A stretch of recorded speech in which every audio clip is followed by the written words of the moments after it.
The bruise on Francine Miller's cheek had barely begun to fade when she fled into the night, leaving behind the only life she had known for the past 3 years. The year was 1875, and the Montana Territory was as unforgiving as the man she had married. Rain pelted down as Francine stumbled through the darkness, one hand clutching a small bundle of possessions, the other pressing against her aching ribs. She'd waited until Edgar had passed out drunk before slipping out the back door of their cabin. 3 years of beatings, 3 years of apologies that meant nothing, 3 years of promises to change that were broken by dawn. Tonight's violence had been worse than ever before, and as she'd lain on the floor, tasting blood, something inside her had finally snapped. She had no destination in mind, only a way.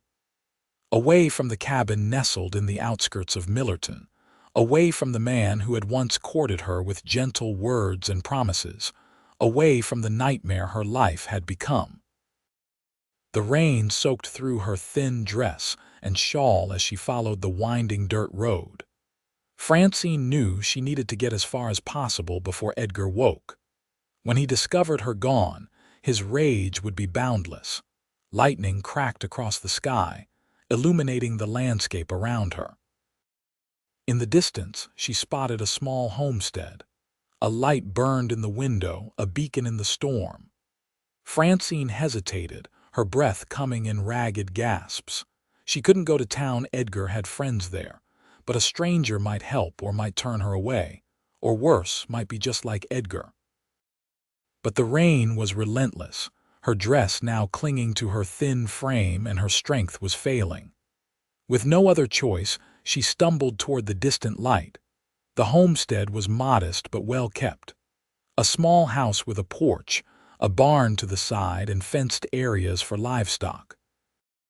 As Francine approached, she could see the light came from a lantern in the window. Her legs nearly gave way as she climbed the steps to the porch. Raising a trembling hand, she knocked on the door. For a long moment, there was silence. Then she heard footsteps approaching. The door swung open, and Francine found herself facing a tall man with wary eyes. He wore a simple cotton shirt and worn trousers held up by suspenders. A revolver was clutched in his right hand, though it was pointed at the floor. "Madam." His voice was deep but not unkind. His eyes widened as lightning flashed again, illuminating her face and the dark bruise that marred it. "I'm sorry to disturb you, sir," Francine stammered, her teeth chattering from cold and fear. "I need help, please." The man looked past her into the darkness, as if expecting to see someone else. Then his gaze returned to her face, taking in her bedraggled appearance and the visible signs of abuse. "Come in out of the rain," he said, stepping back and lowering the revolver. "Name's Yates Blackwood." "Francine Miller," she replied, stepping over the threshold. The warmth of the cabin enveloped her immediately, emanating from a small fireplace where flames danced.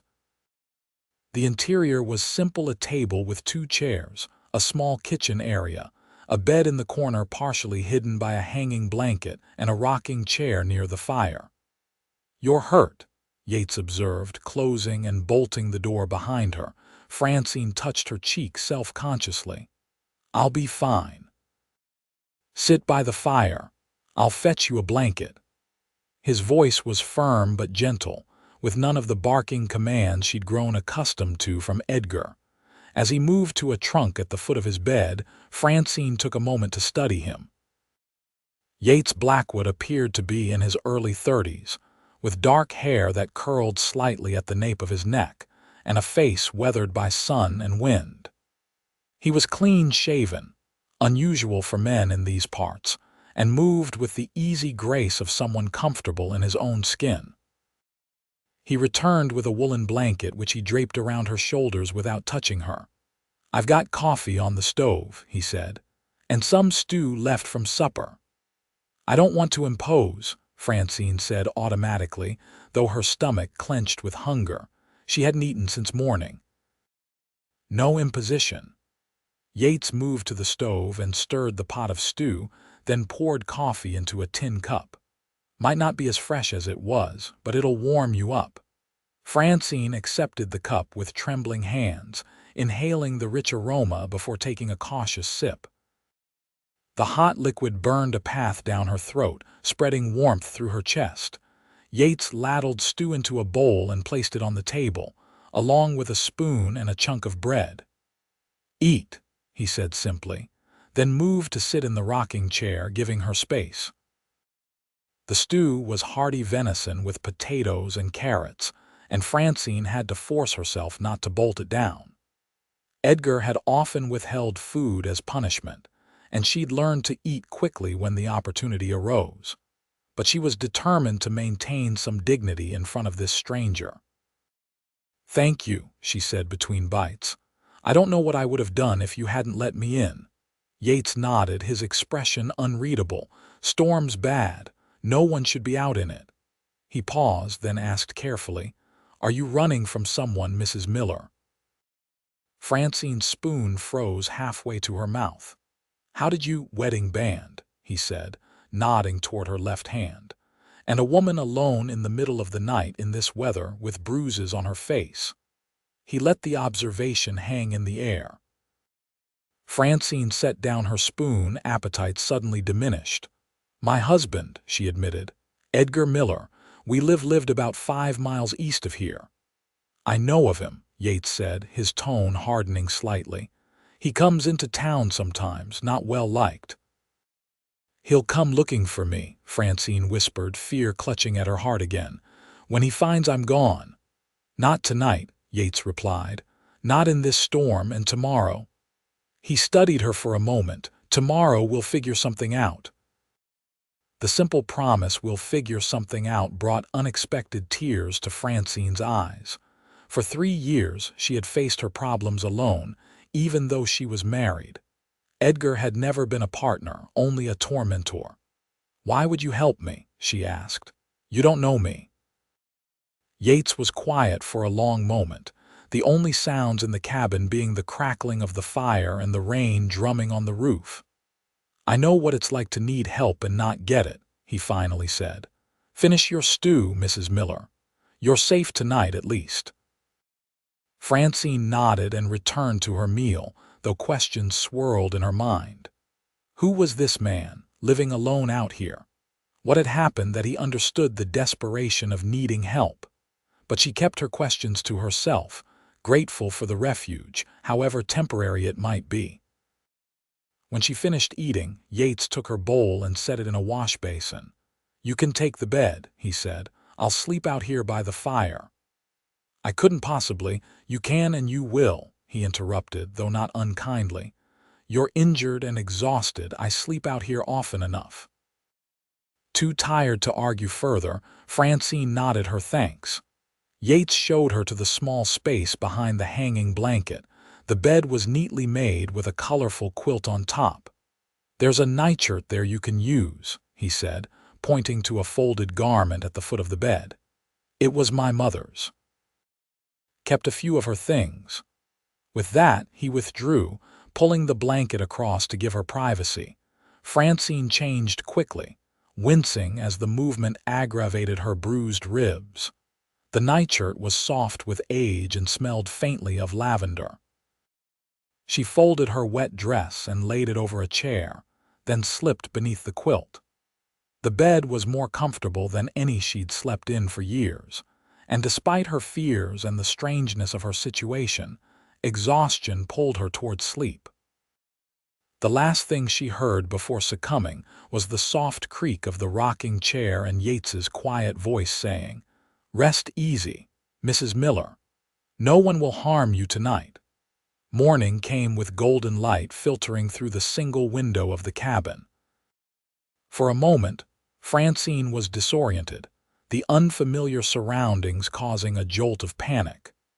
Then the events of the previous night rushed back, and she sat up slowly, her body protesting every movement. Beyond the hanging blanket, she could hear movement, the clatter of cookware, the sound of a door opening and closing. Taking a deep breath, she rose from the bed and dressed in her now dry clothes. Her hair was a tangled mess, but she did her best to smooth it with her fingers before stepping out from behind the privacy screen. Yates stood at the stove, frying bacon in a cast iron skillet. He glanced up as she appeared. "Good morning," he said. "How are you feeling?" "Sore," Francine admitted. "But better. Thank you for your kindness," he nodded, turning his attention back to the bacon. "There's water in the basin if you want to wash up. Breakfast will be ready soon." Francine availed herself of the water, wincing at her reflection in the small mirror hanging on the wall. The bruise on her cheek had darkened to a purple-black, and there was a cut at the corner of her mouth. She washed her face and hands, then attempted to tame her hair into some semblance of order. When she joined Yates at the table, he had laid out a simple breakfast: bacon, biscuits, and coffee. They ate in companionable silence for a few minutes before he spoke. "I've been thinking about your situation," he said. "Your husband will be looking for you soon if he isn't already." Francine nodded, her appetite diminishing at the thought of Edgar. "I need to keep moving. Maybe I can make it to the next town. On foot, with no supplies." Yates shook his head. "That's 40 miles of rough country." "I have a little money," Francine said, though she knew it wasn't enough. "I've been saving, hiding it away." "Mrs. Miller," Yates interrupted gently, "I'm not trying to discourage you, but I want you to have a real chance. Running blindly isn't going to give you that." "What alternative do I have?" she asked, frustration creeping into her voice. "If I stay in this area, he'll find me. If I go to the authorities—" She laughed bitterly. "Sheriff Tanner has shared many a drink with Edgar. He won't help me." Yates considered this, his expression thoughtful. "You could stay here," he finally said, "at least for a while." Francine stared at him in disbelief. "Here, with you? A man I barely know." "I know how it sounds," Yates said, raising a hand. "I'm not suggesting anything improper. But this place is isolated. Few people know I'm here. I prefer it that way. Your husband wouldn't think to look for you on a stranger's homestead." "And if he does?" Francine asked. Yates's expression hardened. "Then he'll find that not every man backs down from bullies like him." There was something in his tone, a quiet certainty, not bravado, that made Francine believe him. Still, the idea was shocking. "It wouldn't be proper," she said weakly. "No, it wouldn't," Yates agreed. "But sometimes surviving isn't proper. There's a small cabin out back, used to be for hired hands, but I work this place alone now. It needs some fixing up, but it would give you your own space. You'd have shelter, food, and time to figure out your next move." The offer was tempting, far more tempting than it should have been. Francine studied Yates, trying to discern his motives. His face revealed nothing beyond a genuine concern. "Why would you do this?" she asked again. "Take such a risk for a stranger?" Yates was silent for a long moment, his eyes fixed on the coffee in his cup. "My sister," he finally said, his voice low. "She was married to a man like your Edgar. No one helped her. No one would take her in when she tried to leave. She went back to him, and 6 months later he killed her." The stark words hung in the air between them. Francine felt a chill despite the warmth of the cabin. "I'm sorry," she whispered. Yates nodded, his jaw tight. "It was a long time ago, but I swore then that if I ever had the chance to help someone in her situation, I would."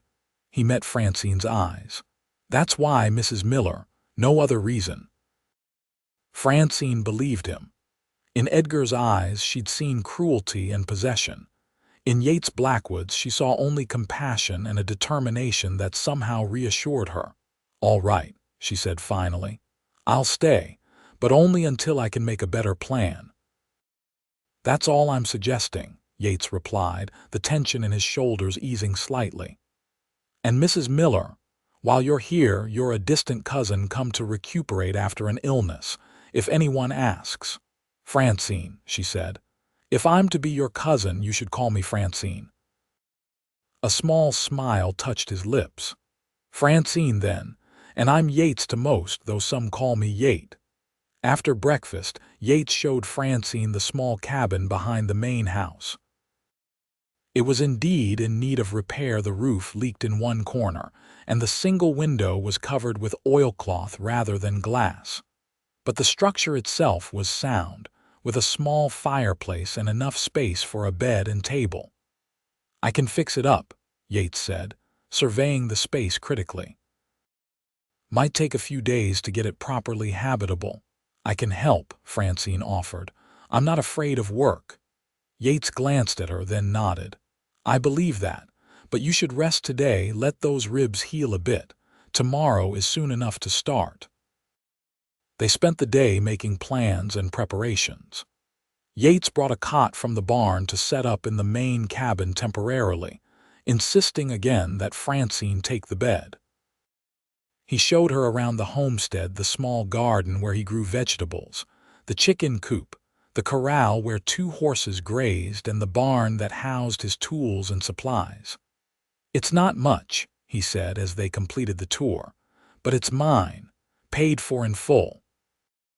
It's beautiful, Francine said honestly. After the cramped, neglected cabin she'd shared with Edgar, Yates's well-maintained homestead seemed like paradise. The location was perfect, too, nestled in a small valley with forested hills on 3 sides and a creek running nearby. It was secluded without being completely isolated, about 2 miles from the main road. As they worked side by side preparing dinner that evening, Francine insisting on contributing, she found herself studying Yates when he wasn't looking. There was a quiet strength about him, a self-sufficiency that came from years of handling things alone. Yet there was no harshness to him, no crude edges like the ones Edgar had developed over years of drink and dissatisfaction. "How long have you been out here?" she asked as they sat down to eat. 5 years, Yates replied. Came west after the war, worked for a cattle outfit for a while, saved every penny. When this place came up for sale, I took the chance. The war, Francine echoed. You fought, Yates nodded, a shadow passing over his face. Union Army. 4 years of hell I'd rather not revisit. Francine respected his reticence. I was born in Pennsylvania, she offered instead. My father was a schoolteacher. He died when I was 16 and my mother followed a year later. I came west with my aunt, looking for a fresh start. And found Edgar instead, Yates said quietly. He wasn't always. Francine trailed off, then squared her shoulders. No, that's not true. There were signs from the beginning. Little things I ignored because he said all the right words, made all the right promises. By the time we married, I had no family left, no one to turn to when things went bad. And now, Yates asked, do you have anyone who might help you? Family back east, perhaps? Francine shook her head. No one. My aunt passed 2 years ago. There's a cousin in California, but we haven't spoken in years. I don't even know if she'd remember me. Yates absorbed this information with a thoughtful expression. Then we have time to make a proper plan, he said. No need to rush into anything. The "we" in his statement warmed something in Francine's chest. For so long, she had been alone in her struggles, even with a husband beside her. The idea of having an ally, however temporary, was almost overwhelming. That night, as she lay in Yates's bed while he slept on the cot by the fire, Francine stared at the ceiling and considered her situation. She had run from one man's home to another's. Yet everything about these 2 men and these 2 homes was different. With Edgar, she had lived in constant fear, walking on eggshells, never knowing what might trigger his rage. Here, in just one day, she had experienced more peace than in the past 3 years combined. It was dangerous, she knew, to feel safe so quickly. Dangerous to trust a stranger based on one day of kindness. But as she drifted off to sleep, Francine couldn't help but think that, for the first time in years, she might have found a place where she could breathe freely. The next morning dawned clear and bright. Francine woke to the smell of coffee and the sound of hammering. She dressed quickly and emerged to find the main cabin empty, the door standing open to the fresh air. Following the sound of hammering, she found Yates at the small cabin, already at work replacing damaged boards on the roof. "Good morning," she called up to him. Yates paused in his work, pushing his hat back to wipe sweat from his brow. "Morning. Coffee's hot in the house. There's biscuits too. Thank you. Can I bring you some?" He seemed surprised by the offer but nodded. Wouldn't turn it down. Francine returned to the main cabin and poured 2 cups of coffee, adding a splash of cream to both. She placed several biscuits on a plate and carried her impromptu breakfast out to where Yates was working. He climbed down from the roof and accepted the coffee with a nod of thanks. They sat on a fallen log near the cabin, eating in companionable silence as the sun climbed higher in the sky. "What can I do to help?" Francine asked when they had finished. "And don't tell me to rest again. I've been resting." A small smile quirked Yates's lips. "Stubborn, aren't you?" "Determined," Francine corrected, returning the smile. It felt strange on her face, this expression she'd had so little cause to use recently. "Fair enough," Yates conceded. "If you're up to it, there's whitewash in the barn. The inside walls could use a coat, brighten the place up." Francine nodded, pleased to be given a real task. "I can do that." They worked through the morning, Yates on the roof and exterior while Francine tackled the interior. The physical labor was therapeutic, allowing her to focus on the task at hand rather than the uncertainties of her future. By midday, the small cabin was already looking more habitable. As they shared a simple lunch of cold ham and bread, Yates mentioned he needed to ride into town for supplies. "I should go every few weeks anyway," he explained. "Keep up appearances. If I suddenly stop, it might raise questions." Francine felt a flutter of panic. "What if Edgar is there?" "It's possible," Yates acknowledged. "But he doesn't know me, has no reason to connect me to you. I'll keep my ears open, though. Might learn if he's looking for you and how hard." "Be careful," Francine said, surprising herself with her concern for this man she barely knew. Yates's expression softened momentarily. "Always am." He hesitated, then added, "There's a rifle in the cabinet by the door. Do you know how to use it?" Francine nodded. Her father had taught her to shoot when she was young, though she hadn't handled a firearm in years. Edgar had never allowed her access to his guns. "Good. While I'm gone, stay close to the house. Anyone comes riding up, you take that rifle and hide in the root cellar behind the house. There's a trapdoor under the rug in the kitchen." The precautions were sobering, a reminder that her situation remained precarious. But Francine appreciated Yates's thoroughness. He wasn't dismissing the danger she faced.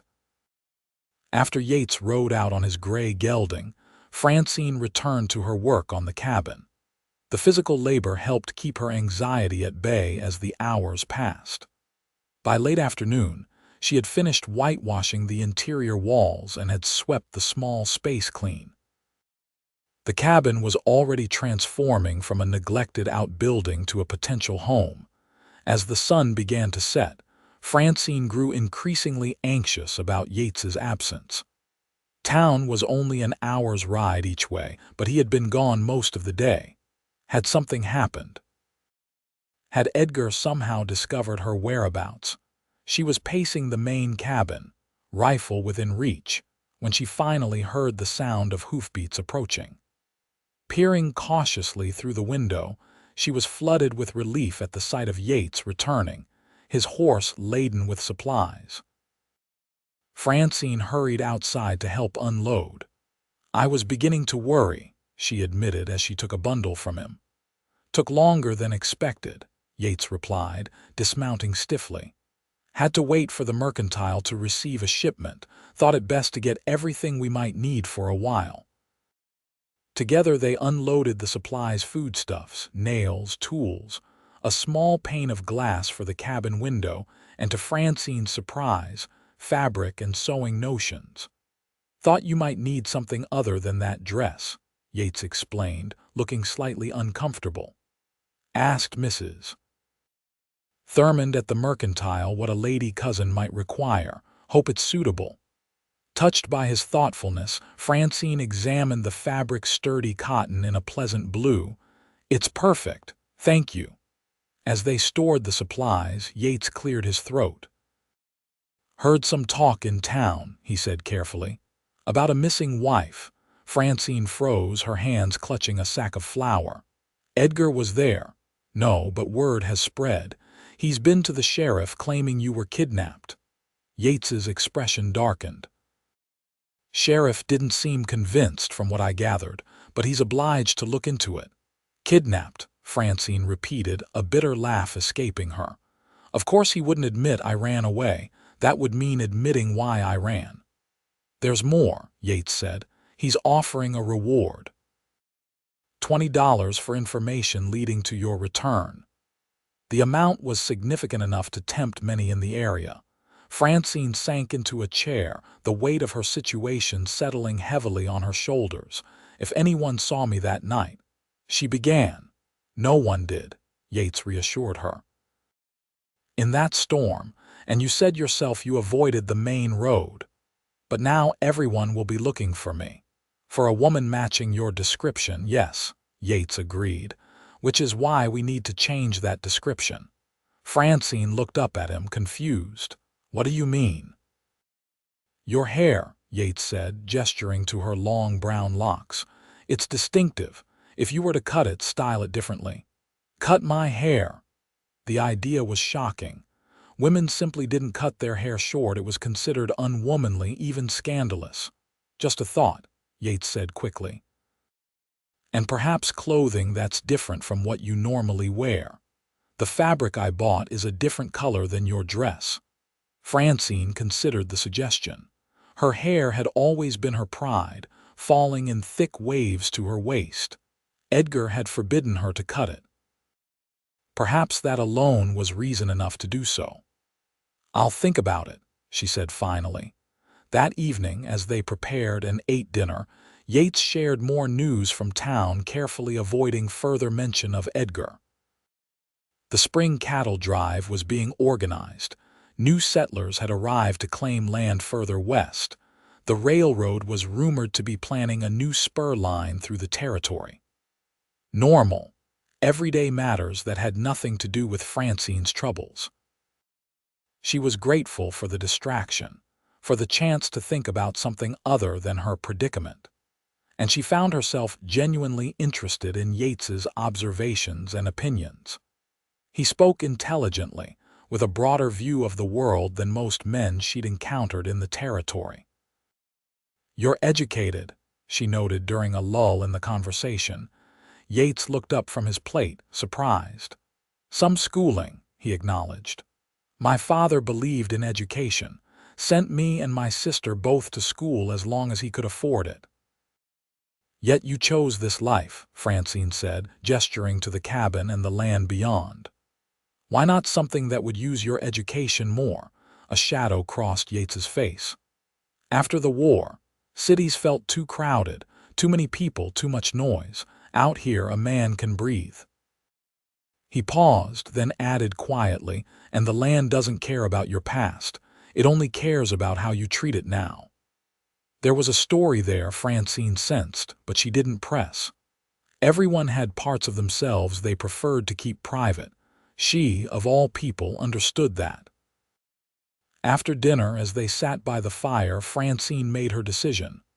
I'll cut my hair, she said suddenly. Yates looked up from the book he was reading. You're sure? Francine nodded.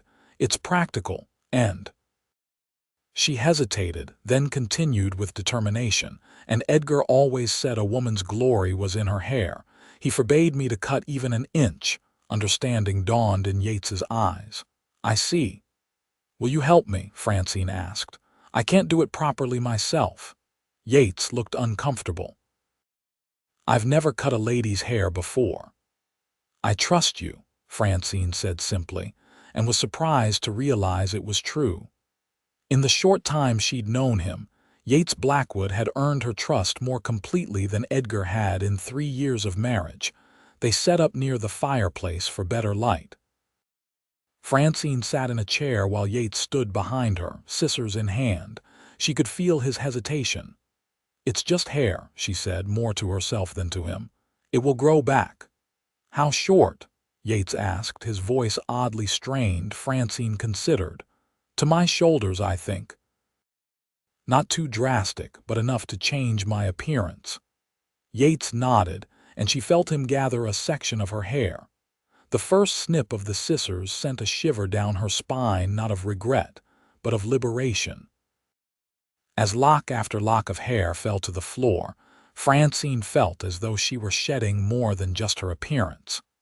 She was shedding the woman who had endured Edgar's cruelty, the woman who had been too afraid to leave until it was almost too late. When Yates finally stepped back, Francine raised a hand to her newly shortened hair. It felt strange, lighter, but not unpleasantly so. "How does it look?" she asked. Yates cleared his throat. "Different," he said, "but good, it suits you." Francine rose and crossed to the small mirror on the wall. The woman who looked back at her was indeed different. Her face seemed more open, her neck longer and more graceful. The bruise on her cheek was still visible, but somehow it seemed less defining now. "Thank you," she said, turning back to Yates. I don't know, more like myself somehow." Yates nodded, his expression unreadable. "You should get some rest," he said. "We've got more work to do on the cabin tomorrow." The next few days fell into a pattern. They rose with the sun and worked on the small cabin, Yates handling the more substantial repairs, while Francine tackled the interior. By the fourth day, the transformation was remarkable. The roof no longer leaked, the window had been fitted with glass, the walls were whitewashed, and the floor had been swept clean and covered with a rag rug Yates had found in the barn. They had moved in a bed, a small table with 2 chairs, and a chest for Francine's meager belongings. It was simple but comfortable and completely her own space. "It's perfect," Francine said as they stood in the doorway surveying their work. "I don't know how to thank you." "No need," Yates replied. "It needed doing anyway." But they both knew that wasn't true. The cabin had stood empty for years, and would have continued to do so if not for Francine's arrival. That evening, as they prepared dinner together in the main cabin, Francine found herself watching Yates more closely than before. There was an ease between them now, a comfortable rhythm established through days of working side by side. She had learned that he was methodical and patient, that he appreciated beauty in small things, a sunset, a well-crafted tool, the pattern of wood grain. She had learned that he carried sadness with him, though he rarely spoke of it. And she had learned that her own heart was healing, not just from Edgar's abuse, but from something deeper, a loneliness that had been her companion for far longer than her marriage. "What are you thinking?" Yates asked, catching her gaze. Francine smiled, a genuine expression that came more easily now. "That I'm grateful for everything you've done." Yates looked uncomfortable with the praise. "It's nothing more than decent." "Decency is rare enough to be remarkable," Francine countered. "At least in my experience." Yates's expression softened. "Then you've known the wrong kind of people." "Until now," Francine said quietly.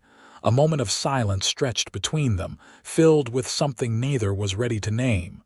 "Stew's ready," Yates finally said, breaking the spell. That night, Francine moved into the small cabin for the first time. The space felt right, cozy rather than cramped, and entirely her own. As she prepared for bed, she realized it was the first time in years she had a door she could close, a space that was hers alone to control. The realization brought tears to her eyes. She had never thought of herself as a woman who needed solitude or independence. Before Edgar, she had lived with family, moving from her father's home to her aunt's, and then to her husband's. She had never had the chance to discover what it meant to be truly on her own. Now, in this small cabin on Yates Blackwood's homestead, she was beginning to find out, and the discovery was both frightening and exhilarating. The next morning, Francine woke to a gentle knock on her door. She wrapped a shawl around her shoulders and opened it to find Yates standing there, already dressed for the day. "Sorry to disturb you," he said, "but I've got to ride out to check the fence line on the north pasture. Thought you should know I'll be gone most of the day." "I'll be fine," Francine assured him. "I have plenty to keep me busy." Yates nodded, hesitating as if he wanted to say more. "If anyone comes root cellar," Francine finished for him. "I remember." "Good." He tipped his hat and turned to go, then paused. "There's fresh coffee in the main house. And I left biscuits warming by the stove." The simple thoughtfulness of the gesture warmed Francine more than it should have. "Thank you." After Yates rode out, Francine spent the morning working on a new dress from the fabric he had purchased. Her sewing skills were excellent, one of the few things Edgar had appreciated about her. By midday, she had made significant progress, the bodice taking shape under her careful stitches. She was so absorbed in her work that she almost missed the sound of approaching horses. It was the nervous whinnying of Yates's remaining horse in the corral that alerted her. Francine froze, needle poised mid-stitch, and listened. Hoofbeats.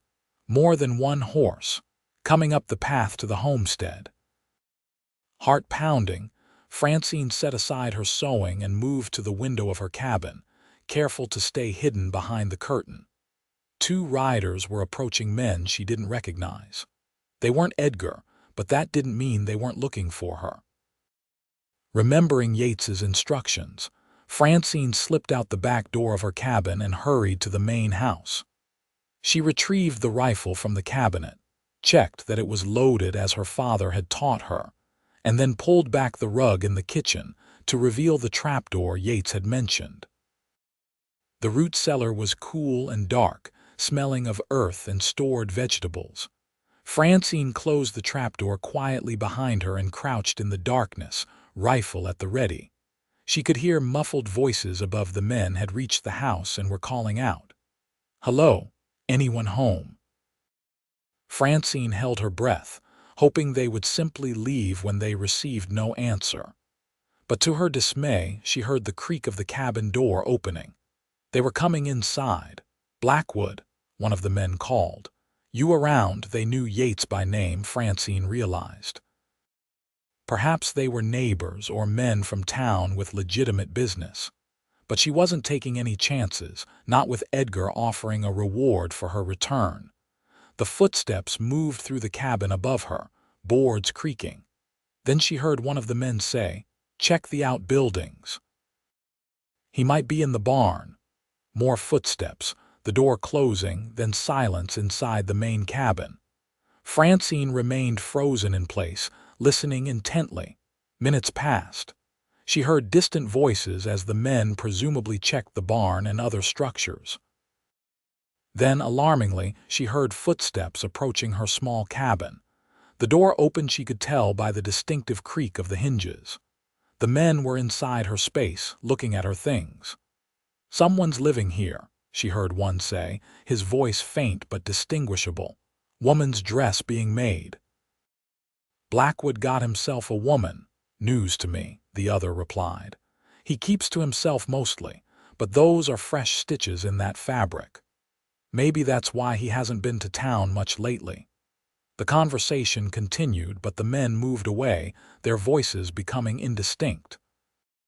Francine remained in the root cellar, heart racing, until she was certain they had left the property entirely. Even then, she waited an additional half-hour before cautiously pushing open the trapdoor and emerging from her hiding place. The main cabin was empty, everything as she had left it. Rifle still in hand, Francine checked her own cabin next. The men had disturbed nothing, but she felt violated nonetheless. They had been in her space, looking at her unfinished dress, speculating about her presence. Would they connect her to the missing wife Edgar was searching for? Would they mention to others in town that Yates Blackwood had a woman staying in his old hired hand's cabin? Francine paced anxiously, waiting for Yates's return.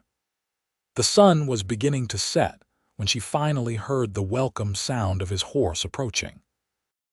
She rushed out to meet him, relief making her knees weak. "What happened?" Yates asked immediately, taking in her tense expression and the rifle she still clutched. Francine explained about the visitors while Yates unsaddled his horse. His face grew increasingly grave as she described what she had overheard. "The Jackson brothers," he said when she finished. "They run cattle on the next property over. Not bad men, but fond of gossip." "Will they tell others about me?" Francine asked, fear clutching at her heart. Yates considered this. "Not maliciously, but yes, they'll mention it. It's unusual enough to be noteworthy, me having a woman staying here." "What do we do?" Francine asked, unconsciously using we rather than I. Yates led his horse into the barn and Francine followed. "We have options," he said as he settled the animal in its stall. "You could leave, I'd give you money, help you get to a larger town where Edgar couldn't find you." The thought of leaving the safety she had found filled Francine with dread. "What else?" Yates hesitated, then met her eyes directly. "We could let people think what they are already thinking, that you're here because you and I have an understanding." "An understanding," Francine repeated, understanding perfectly what he meant. "You're suggesting we pretend to be courting." "It would explain your presence," Yates said, his tone carefully neutral. "And it would provide a reason why you're staying in the separate cabin propriety." "But what about when people realize I match the description of Edgar's missing wife?" Francine asked. "Your hair is different now," Yates pointed out. "And in your new dress, you'll look different still. We could say you're from further east Kansas City, perhaps. Few here would have connections to verify it." The plan had merit, Francine had to admit. And yet, it meant deeper deception, a more elaborate lie that would entangle Yates further in her troubles. "It would put you at risk," she said, "if Edgar discovered the truth." "I can handle Edgar Miller," Yates said, a hardness entering his voice that Francine hadn't heard before. "I don't want anyone else hurt because of me," Francine insisted. Yates stepped closer, his expression softening. "Francine," he said, the use of her first name sending an unexpected shiver through her, "you're not responsible for what Edgar does. You never were. His actions are his own, his choices his own." The simple truth of his words struck Francine deeply. For years, she had believed on some level that she was to blame for Edgar's violence, that if she were a better wife, a better woman, he wouldn't hurt her. Hearing Yates state so plainly that she wasn't responsible was like having a weight lifted from her shoulders. "All right," she said finally. "If you're willing to take the risk, we'll try your plan." Yates nodded, satisfaction and something else, relief, crossing his face. "Then from now on, to anyone who asks, you're Francine Holloway, my distant cousin from Kansas City who came west after losing her husband. We began corresponding. One thing led to another, and now you're here while we determine if we suit." "Francine Holloway," she repeated, trying the name on for size. It felt strange but not unwelcome, a new identity to match her new beginning. "And one more thing," Yates added, a hint of discomfort in his voice. "If we're to convince people, we'll need to act the part when we're in public. Nothing improper," he hastened to add, "but friendly, like two people who care for each other." Francine nodded, ignoring the flutter in her stomach at the thought. "I understand." Their new arrangement was put to the test sooner than expected. The very next day, as they were working together in the garden, a wagon came rattling up the path to the homestead. Yates straightened from where he had been hoeing between rows of young vegetables, shading his eyes against the sun. "The widow Parker," he murmured to Francine, "and her daughter." Francine tensed, but Yates placed a reassuring hand on her arm. "Remember, you're Francine Holloway, my cousin from Kansas City. We've been corresponding, and now you're here while we court properly." Francine nodded, smoothing her hands over her skirt nervously. She was wearing her new blue dress, completed just that morning. With her shortened hair and the different style of clothing, she hoped she looked sufficiently different from Edgar's missing wife. The wagon pulled up near the garden, and a stout older woman called out a greeting. "Yates Blackwood. Thought it was about time we paid a neighborly visit. Heard you might have company." News traveled fast, Francine thought, with a mixture of amusement and anxiety. Yates stepped forward, offering his hand to help the woman down from the wagon. "Mrs. Parker, Miss Parker, this is a pleasant surprise." A younger woman, perhaps in her mid-20s, descended from the wagon next, casting curious glances at Francine. "Mrs. Parker, Miss Parker, I'd like you to meet my cousin, Francine Holloway," Yates said smoothly. "Francine, this is our neighbor, Mrs. Martha Parker, and her daughter, Susan." "A pleasure," Francine said, stepping forward with a smile she hoped appeared natural. "Cousin, is it?" Mrs. Parker said, her shrewd eyes taking in the scene. "From where, may I ask?" "Kansas City," Francine replied, sticking to their agreed-upon story. "I came west after losing my husband last year." "I'm sorry for your loss, dear," Mrs. Parker said, though her tone suggested more curiosity than sympathy. "And now you're visiting your cousin. Francine and I have been corresponding," Yates interjected smoothly. "When she mentioned wanting a change of scenery, I suggested a visit." "How long have you been here, Miss Holloway?" Susan Parker asked, speaking for the first time. She was a pretty young woman with an open, friendly face. "Just over a week," Francine replied truthfully. "And already helping in the garden," Mrs. Parker observed. "You must feel quite at home." There was something knowing in the older woman's tone that made Francine blush. She was saved from responding by Yates's invitation. "Won't you come inside for coffee? It's freshly made." The Parkers accepted, and soon they were seated around Yates's table, coffee cups in hand. Mrs. Parker dominated the conversation, sharing local news and barely disguised inquiries about the nature of Yates and Francine's relationship. "The Jackson brothers mentioned you had a lady staying in the old hand's cabin," she said at one point. "Very proper of you, Yates, to provide separate accommodations." "I was raised to respect propriety, Mrs. Parker," Yates replied evenly. "Francine deserves nothing less." The way he said it with genuine respect in his voice made Francine's heart warm inexplicably. "Well, I think it's romantic," Susan Parker declared. "Corresponding for months, and then finally meeting in person, like something from a novel." "It's certainly been an education," Francine said, finding her voice. "Yates writes a fine letter, but meeting in person." She looked at him, allowing her genuine gratitude and affection to show. "He's even better in person." Yates's eyes widened slightly at her words, but he recovered quickly. "Francine has been a bright spot in my solitary life," he said, reaching across the table to briefly touch her hand. "I'm grateful she took the chance on coming west." The gesture and words seemed to satisfy Mrs. Parker, whose expression softened. "Well, we came to invite you both to dinner on Sunday," she said. "After church, of course. It would be a chance for Miss Holloway to meet some of the local families." Francine looked to Yates, uncertain. Church meant town, and town meant risk. "That's very kind," Yates said smoothly. "But Francine has been unwell. The journey was taxing. Perhaps in a week or two when she's fully recovered." Of course," Mrs. Parker said, though she looked disappointed. "The invitation stands whenever you're feeling up to it, Miss Holloway." After the Parkers departed, Francine let out a long breath. "Do you think they believed us?"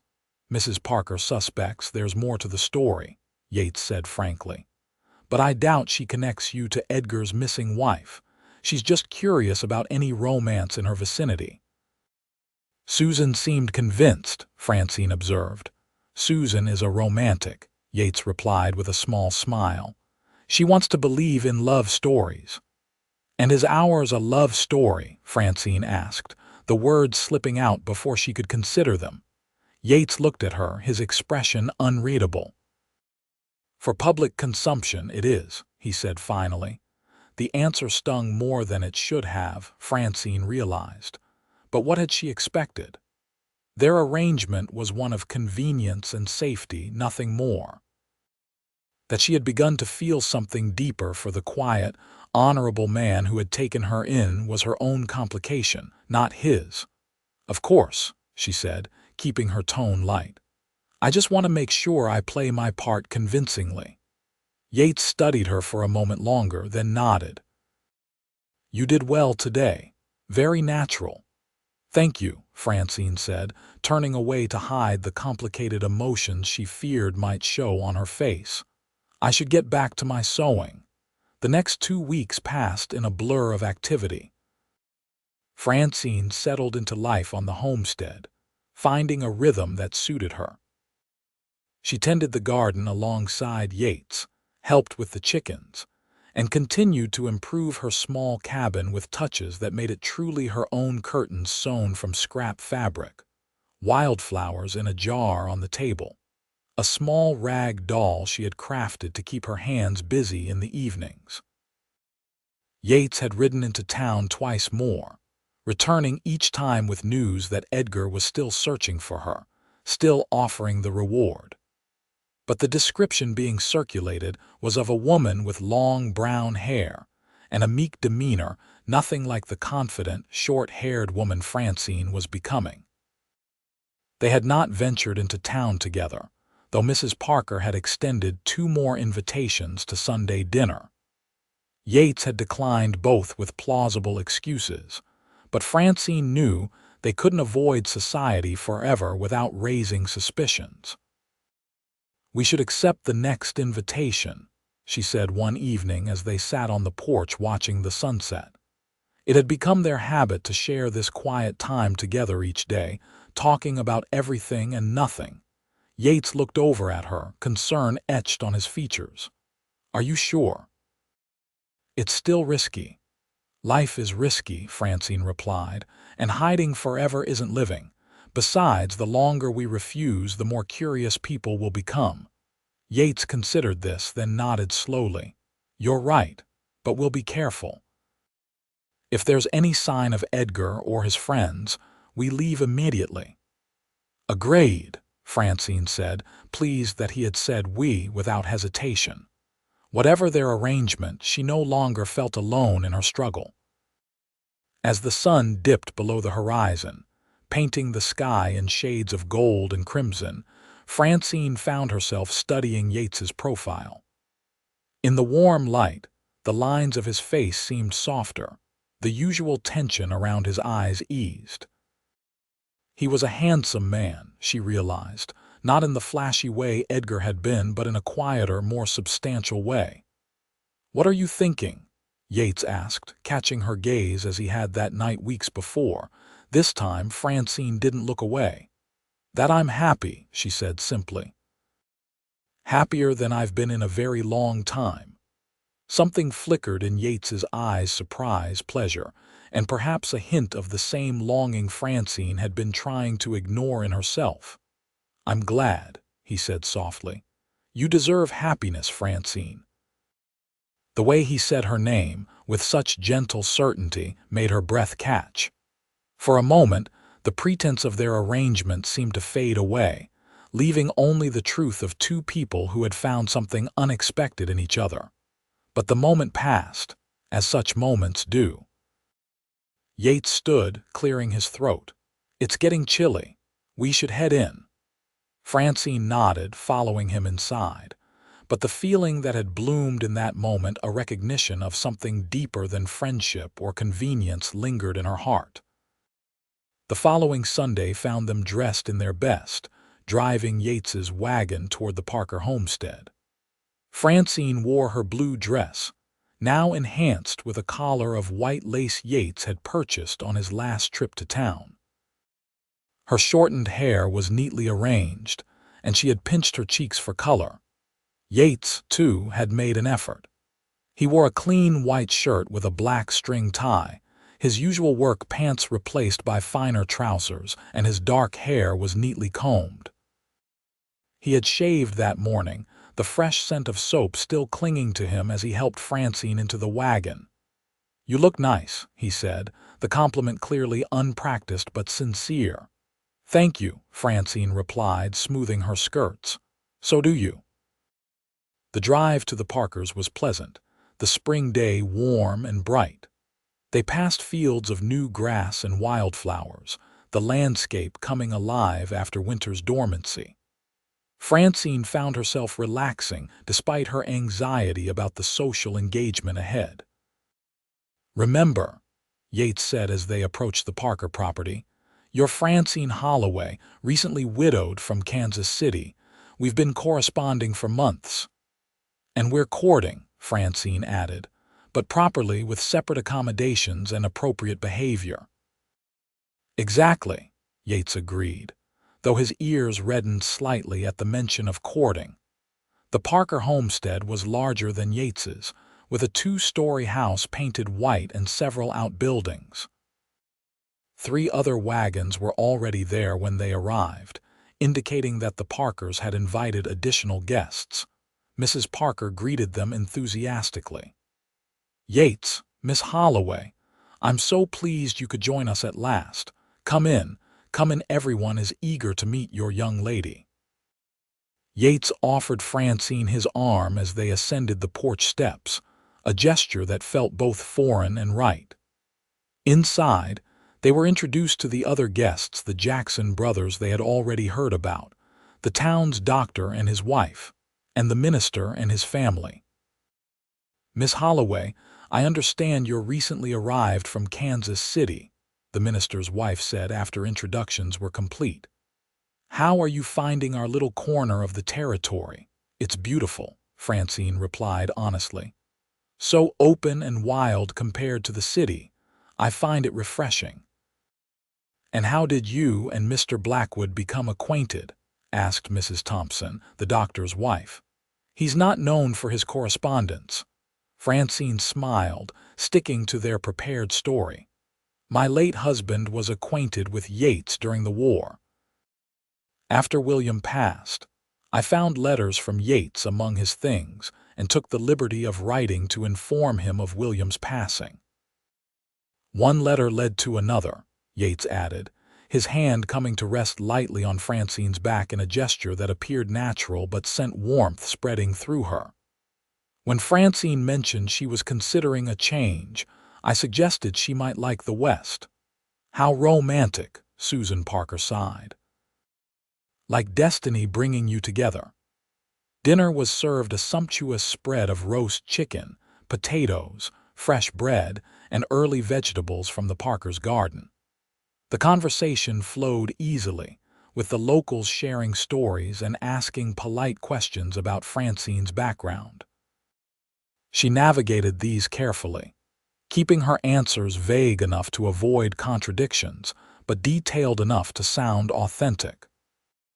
Throughout the meal, Francine was acutely aware of Yates beside her, the brush of his arm against hers as he reached for the salt, the way he subtly steered the conversation away from potentially dangerous topics, the proud expression on his face when she spoke eloquently about books she had read. It was all for show, she reminded herself. A necessary performance to maintain their cover story. But the warmth in his eyes when he looked at her seemed genuine, as did the gentle pressure of his hand on hers when he helped her from her chair after the meal. The women retired to the parlor while the men stepped outside to smoke and discuss cattle prices. Francine found herself surrounded by curious women eager for details about her courtship. Yates Blackwood has been a confirmed bachelor since he arrived in these parts, Mrs. Thompson said. What changed his mind, do you think? I couldn't say, Francine replied, feeling a blush rise to her cheeks. Perhaps it was simply the right time. And are you planning to stay permanently? Mrs. Parker asked, serving tea from a fine china pot. Or is this just a visit to determine compatibility? We're taking things slowly, Francine said, getting to know one another properly before making permanent decisions. Very sensible, the minister's wife approved. Though I must say, the way he looks at you suggests his mind is already made up. This observation from an outside perspective startled Francine. Does he? She asked before she could stop herself. The women exchanged knowing glances. My dear Mrs. Parker said, that man hasn't taken his eyes off you all afternoon. He's completely smitten. Francine didn't know how to respond to this. Was Yates simply playing his part exceptionally well? Or was there truth behind the performance? The afternoon continued pleasantly, with music provided by Susan Parker on the piano and a recitation of poetry by the minister's daughter. Throughout it all, Francine found her gaze repeatedly drawn to Yates, who seemed more relaxed than she had ever seen him, laughing at a joke from Dr. Thompson, engaging in animated conversation with the other men. When it came time to leave, the sun was low in the sky. Yates helped Francine into the wagon with a careful hand at her waist, then climbed up beside her. They waved goodbye to their hosts and set off for home. That went well, Yates said as they left the Parker property behind. I think they accepted our story without question. Mrs. Parker believes you're smitten with me, Francine replied, unable to resist sharing this observation. Yates's hands tightened on the reins. Does she now? Apparently you couldn't take your eyes off me all afternoon, Francine continued, a teasing note entering her voice. To her surprise, Yates didn't deny it. You were the most beautiful woman there, he said simply. It wasn't hard to play the admiring suitor. The compliment, delivered in such a matter-of-fact tone, left Francine momentarily speechless. Before she could formulate a response, Yates continued. Did you enjoy yourself? It's been a long time since you've had company beyond mine. I did, Francine admitted. It felt normal in a way nothing has for years. Like I was just a woman enjoying a Sunday dinner, not a fugitive hiding from her husband. Yates nodded, understanding in his expression. You deserve that normalcy, Francine, all of it. They rode in companionable silence for a while, the rhythmic clip-clop of the horses' hooves and the creak of the wagon wheels the only sounds. The setting sun bathed the landscape in golden light, casting long shadows across the rolling hills. Yates, Francine said suddenly, what happens when this is over? When enough time has passed that Edgar gives up looking for me? It was a question she had been avoiding, but one that needed to be asked. Their arrangement had always been temporary shelter until she could safely move on. But the thought of leaving the homestead, of leaving Yates, filled her with an unexpected sense of loss. Yates was quiet for so long that Francine thought he might not answer. Finally, he said, "What do you want to happen?" The question caught her off guard. For years, her wants and desires had been secondary, if considered at all. Edgar had made all the decisions, dictated every aspect of their life together. The idea that she might choose her own future was both liberating and terrifying. I don't know, she said honestly. I haven't allowed myself to think that far ahead. Yates nodded, keeping his eyes on the road. There's no rush to decide. You have a home with me for as long as you want it. A home. The word resonated within Francine. In the weeks she had been with Yates, his homestead had indeed become home to her in a way Edgar's cabin never had. She had put down roots here literally, in the vegetable garden they tended together, and figuratively, in the life they were building day by day. "Thank you," she said softly. "For everything." Yates glanced at her, his expression softening. "You've thanked me enough, Francine. I'm not the only one giving in this arrangement. You've made my home brighter somehow, warmer." The simple admission, spoken with such sincerity, brought unexpected tears to Francine's eyes. She blinked them away, not wanting Yates to misinterpret her emotion. As they approached the homestead, the familiar buildings coming into view, Francine felt a sense of rightness settle over her. This place, this man beside her, they had become the center of her world in a way she had never anticipated. That night, as she prepared for bed in her small cabin, Francine found herself lingering at the window, looking toward the main house where Yates would be settling in for the night as well.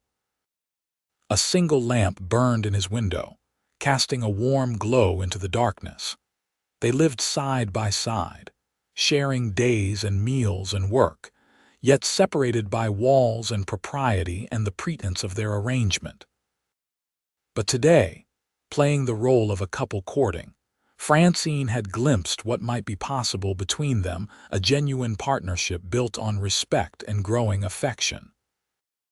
As she turned away from the window, she admitted to herself what she had been trying to deny. She was falling in love with Yates Blackwood, not out of gratitude for his rescue, not out of necessity, but because of the man he was: honorable, kind, and quietly strong.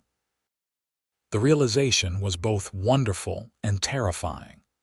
Wonderful because it meant her heart was still capable of love after Edgar's cruelty. Terrifying because she had no idea if Yates felt anything beyond friendship and duty toward her, and even if he did, she was still legally married to Edgar.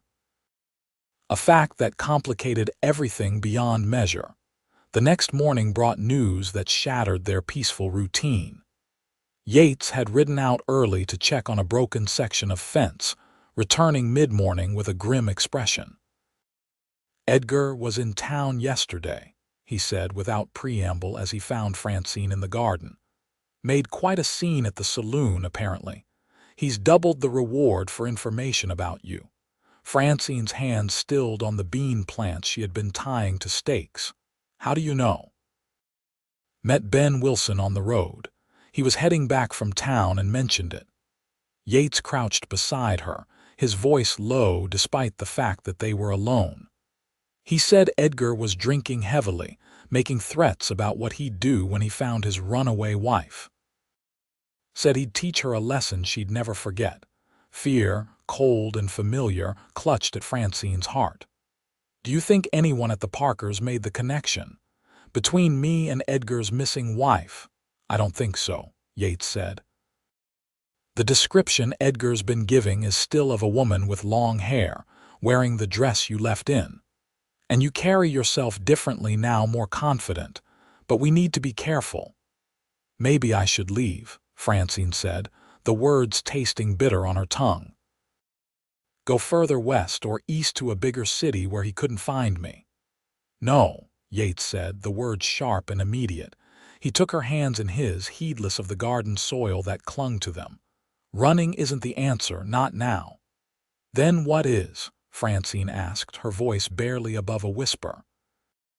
Yates looked at her, his eyes intense. "A more permanent solution, one that would make you legally free of Edgar. Divorce." The word itself was scandalous, the concept almost unthinkable. Divorce was rare and difficult to obtain, especially for a woman. It required legal proceedings, witnesses, proof of cruelty or adultery or abandonment. "It's possible," Yates said. "With the right lawyer, the right judge. Your bruises have healed, but there are other ways to prove cruelty. Witnesses who saw how he treated you in public, perhaps."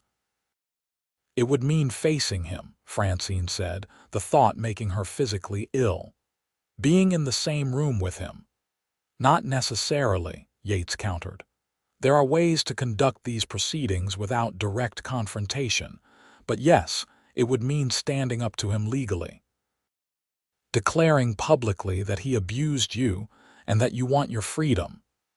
The idea was both terrifying and strangely appealing. To be legally free of Edgar, to never again have to fear being forced back into his control. "I need to think about it," Francine said finally. Yates nodded, releasing her hands gently. "Of course, it's a big decision. But know that whatever you choose, I'll support you. If it's divorce, I'll help you find a lawyer, gather witnesses. If it's leaving, I'll make sure you have money and a safe destination."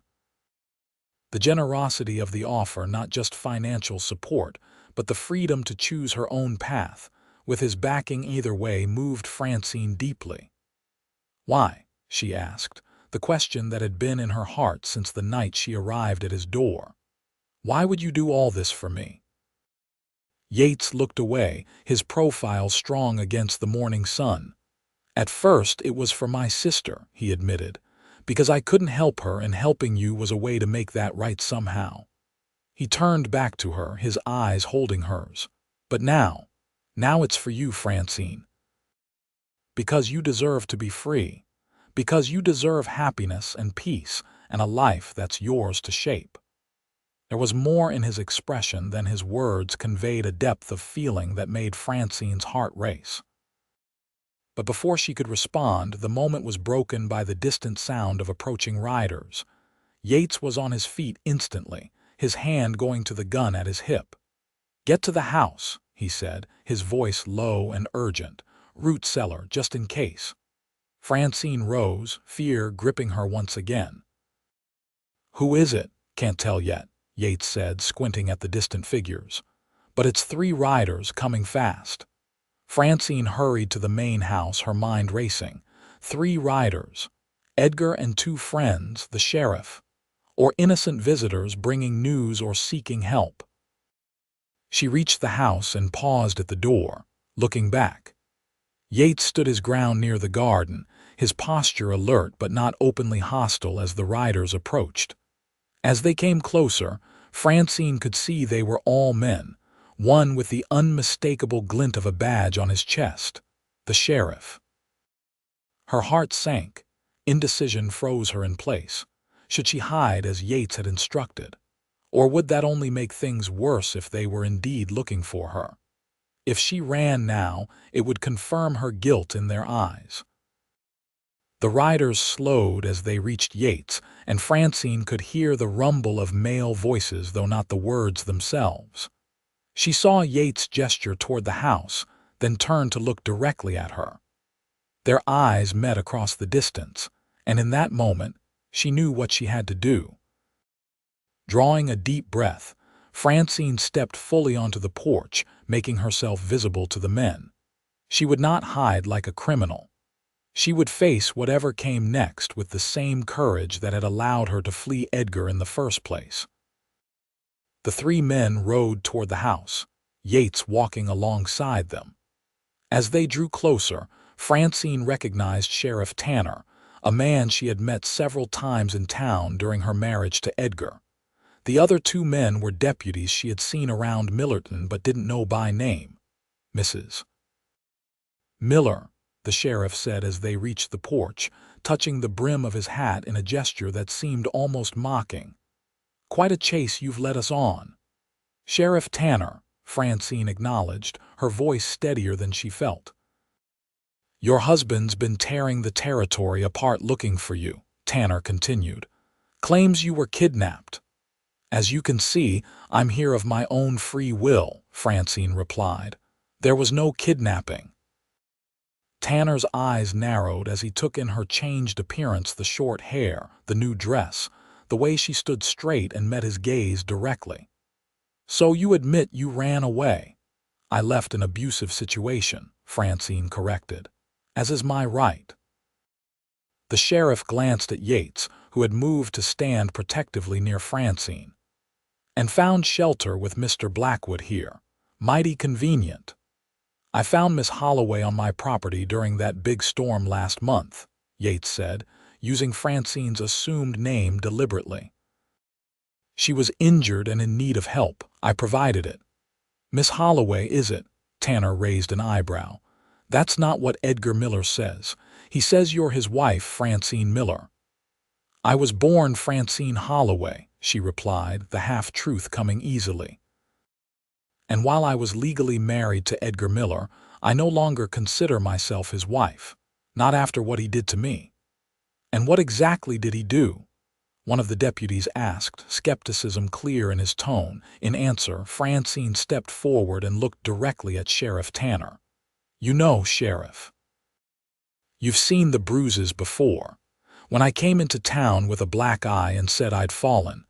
When my arm was broken and Edgar claimed I'd been kicked by a horse.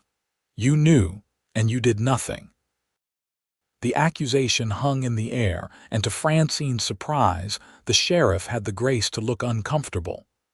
A man has a right to discipline his wife, he muttered, though with less conviction than before. Discipline? Yates's voice was dangerously quiet. Is that what you call beating a woman until she can barely stand, breaking her bones, terrorizing her until she flees into a storm rather than spend another night under his roof? The deputies exchanged glances, clearly uncomfortable with the direction the conversation had taken. Look, Sheriff Tanner said, his tone more conciliatory, I'm not here to debate the finer points of marriage. I'm here because a man reported his wife missing and it's my job to find her. I've done that. He turned to Francine. Now, Mrs. Miller, you have a choice. You can come with us peacefully and we'll escort you back to your husband. Or what? Yates interrupted, stepping between Francine and the sheriff. You'll force her, drag her back to a man who'll likely kill her the next time he loses his temper.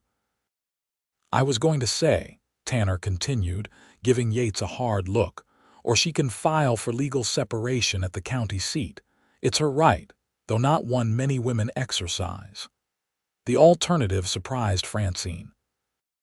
She had expected the sheriff to insist on returning her to Edgar, to enforce the husband's legal authority over his wife as was common in these situations. Why would you offer that? She asked suspiciously. Tanner shifted in his saddle, uncomfortable under her direct gaze. Because contrary to what you think, Mrs. Miller, I don't enjoy seeing women hurt, and because Edgar's behavior in town lately has been concerning. He's drunk more often than not, making threats, causing disturbances. So you believe me, Francine said, about the abuse. I believe you have reason to be afraid, Tanner said carefully. And I believe the law provides options other than returning to a dangerous situation. Hope bloomed in Francine's chest, tentative but real. Then I choose the second option. I want to file for legal separation and eventually divorce. The word hung in the air, bold and defiant.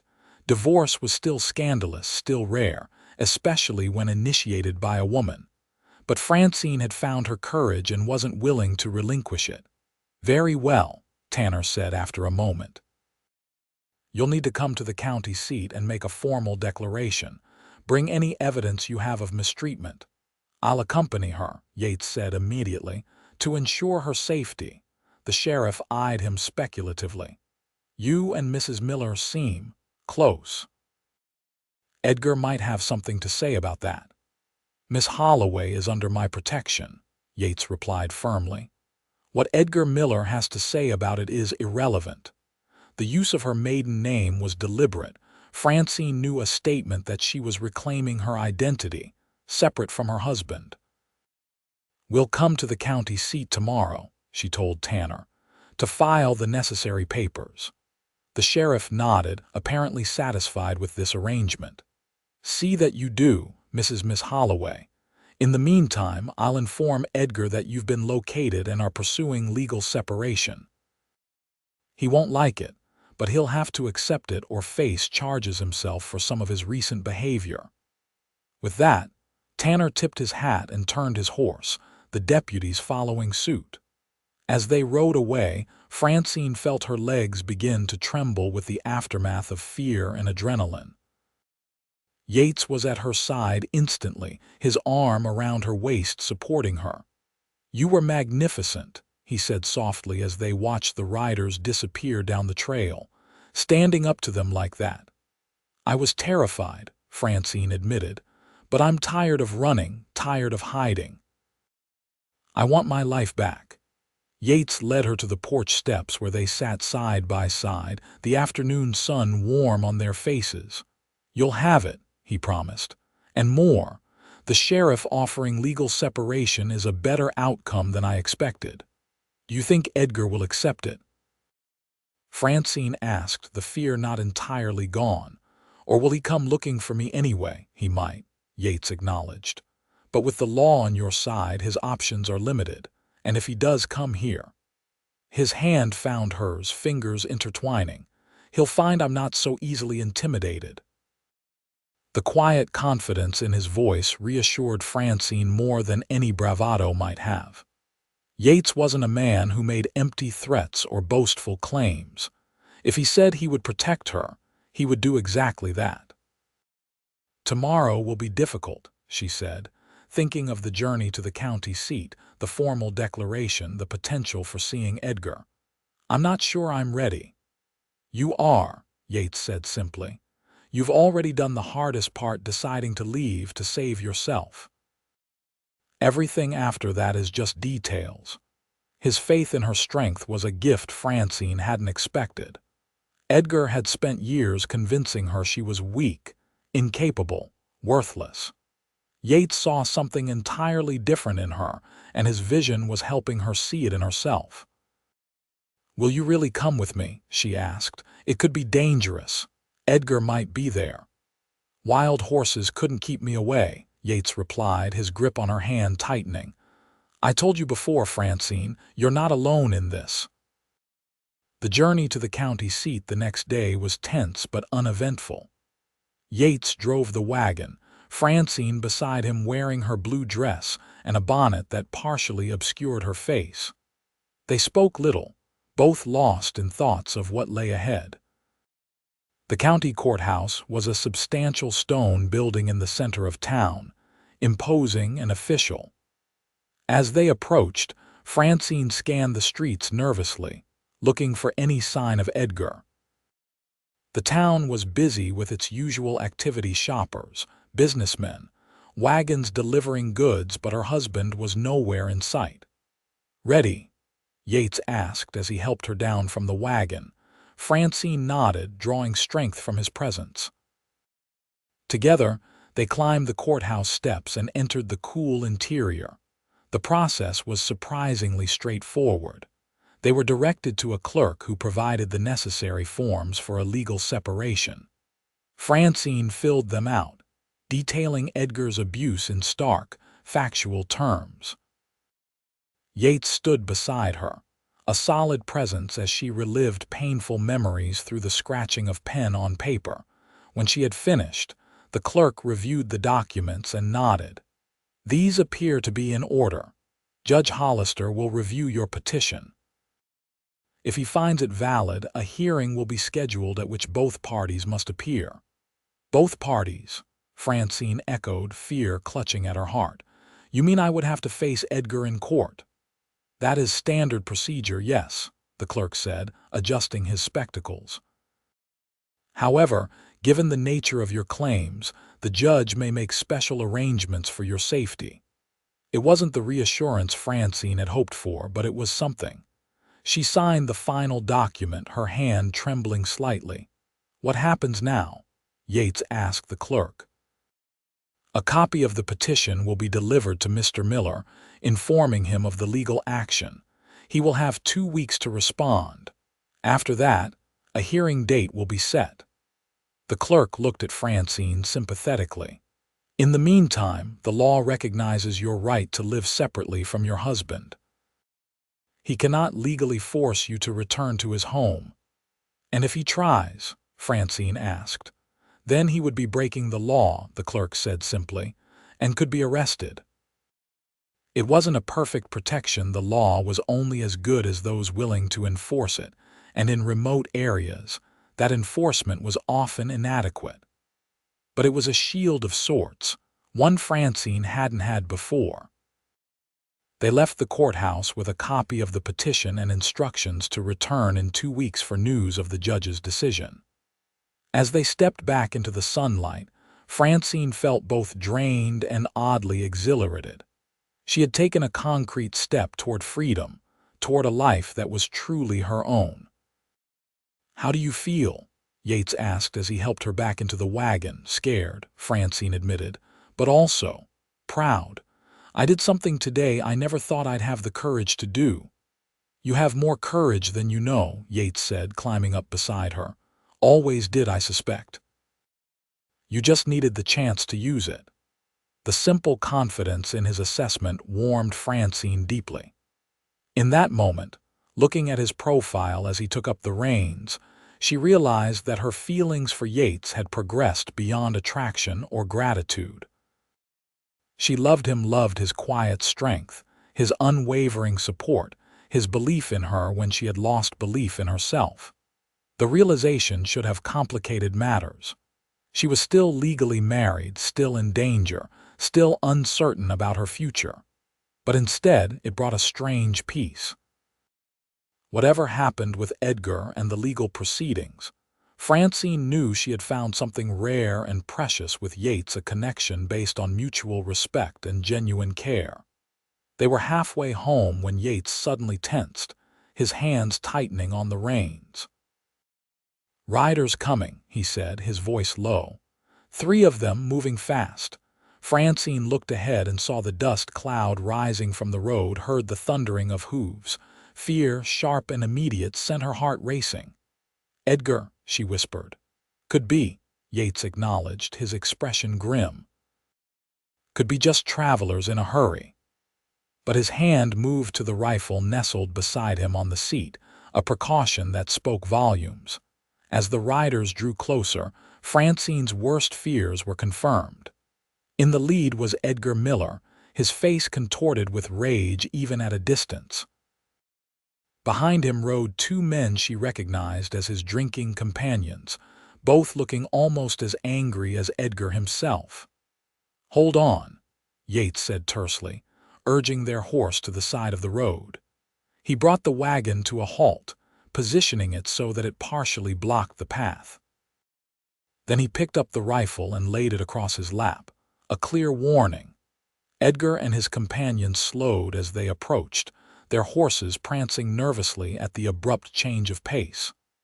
Edgar's eyes found Francine immediately, hatred burning in them with an intensity that made her shrink back. "So it's true," he spat. "My wife living in sin with another man. Your wife is pursuing legal separation," Yates replied evenly. "As is her right under the law, there's no sin in seeking safety from abuse." Edgar's face darkened further. "This doesn't concern you, Blackwood." "This is between me and my wife." "Ex-wife," Francine said, finding her voice despite her fear. "I'm not coming back to you, Edgar. Not now, not ever." "You'll come back if I have to drag you," Edgar snarled, his hand moving to the gun at his hip. In a flash, Yates had the rifle raised and aimed. "I wouldn't," he said, his voice deadly calm. "The sheriff knows where Francine is. He knows she's filed for separation. If anything happens to her or to me, you'll be the first person they look for." Edgar hesitated, his hand hovering near his gun. His companions shifted uneasily, clearly not having signed up for a potential shootout. "The law's on our side, Edgar," Francine continued, drawing courage from Yates's steady presence. "I've documented everything, every beating, every broken bone. Do you really want a judge and jury to hear it all?" The mention of public exposure seemed to give Edgar pause. Like many abusers, he preferred to keep his violence private, maintaining a different face for the outside world. "You think anyone will believe you?" he sneered, but there was a note of uncertainty in his voice. "A woman's word against a man's, not just her word," Yates countered. "There are witnesses to your public behavior, to her injuries, and now to this threat on the open road. One of Edgar's companions leaned in, muttering something in his ear. Edgar scowled but seemed to reconsider his approach. "This isn't over," he said finally, his eyes boring into Francine. "You're still my wife until a judge says otherwise. And no judge in this territory is going to side with a woman over a man, especially not a woman who ran off to live with another man." "We'll see," Francine replied, lifting her chin. "In the meantime, you'd best keep your distance. The sheriff won't look kindly on any attempt to interfere with legal proceedings."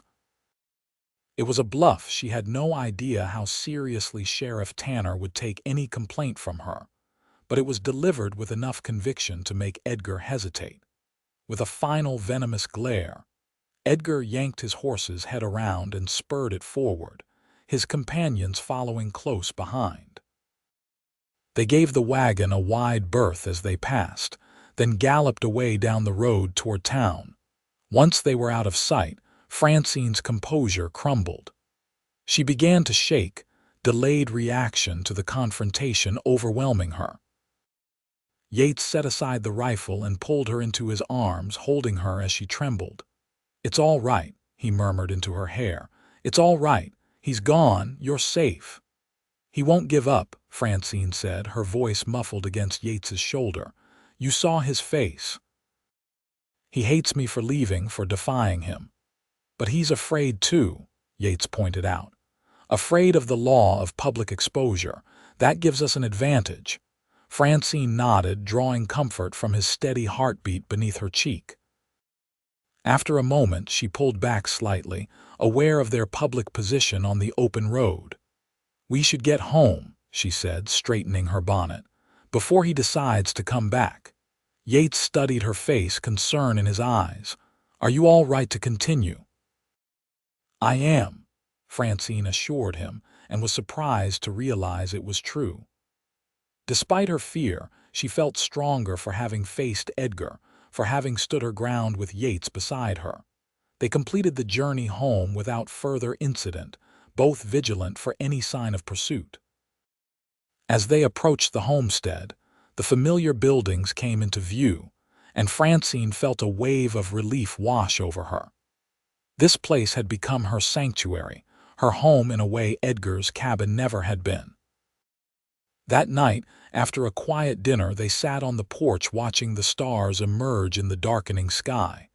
The encounter with Edgar had left them both shaken, though neither would admit it openly. "What happens now?" Francine asked, breaking the comfortable silence. "Edgar knows where I am. He could come here, try to take me by force." "He could," Yates acknowledged, "but I don't think he will, not right away. He'll try the legal route first, see if he can get the separation petition dismissed. And if he can't—" Yates was quiet for a moment, his profile thoughtful in the fading light.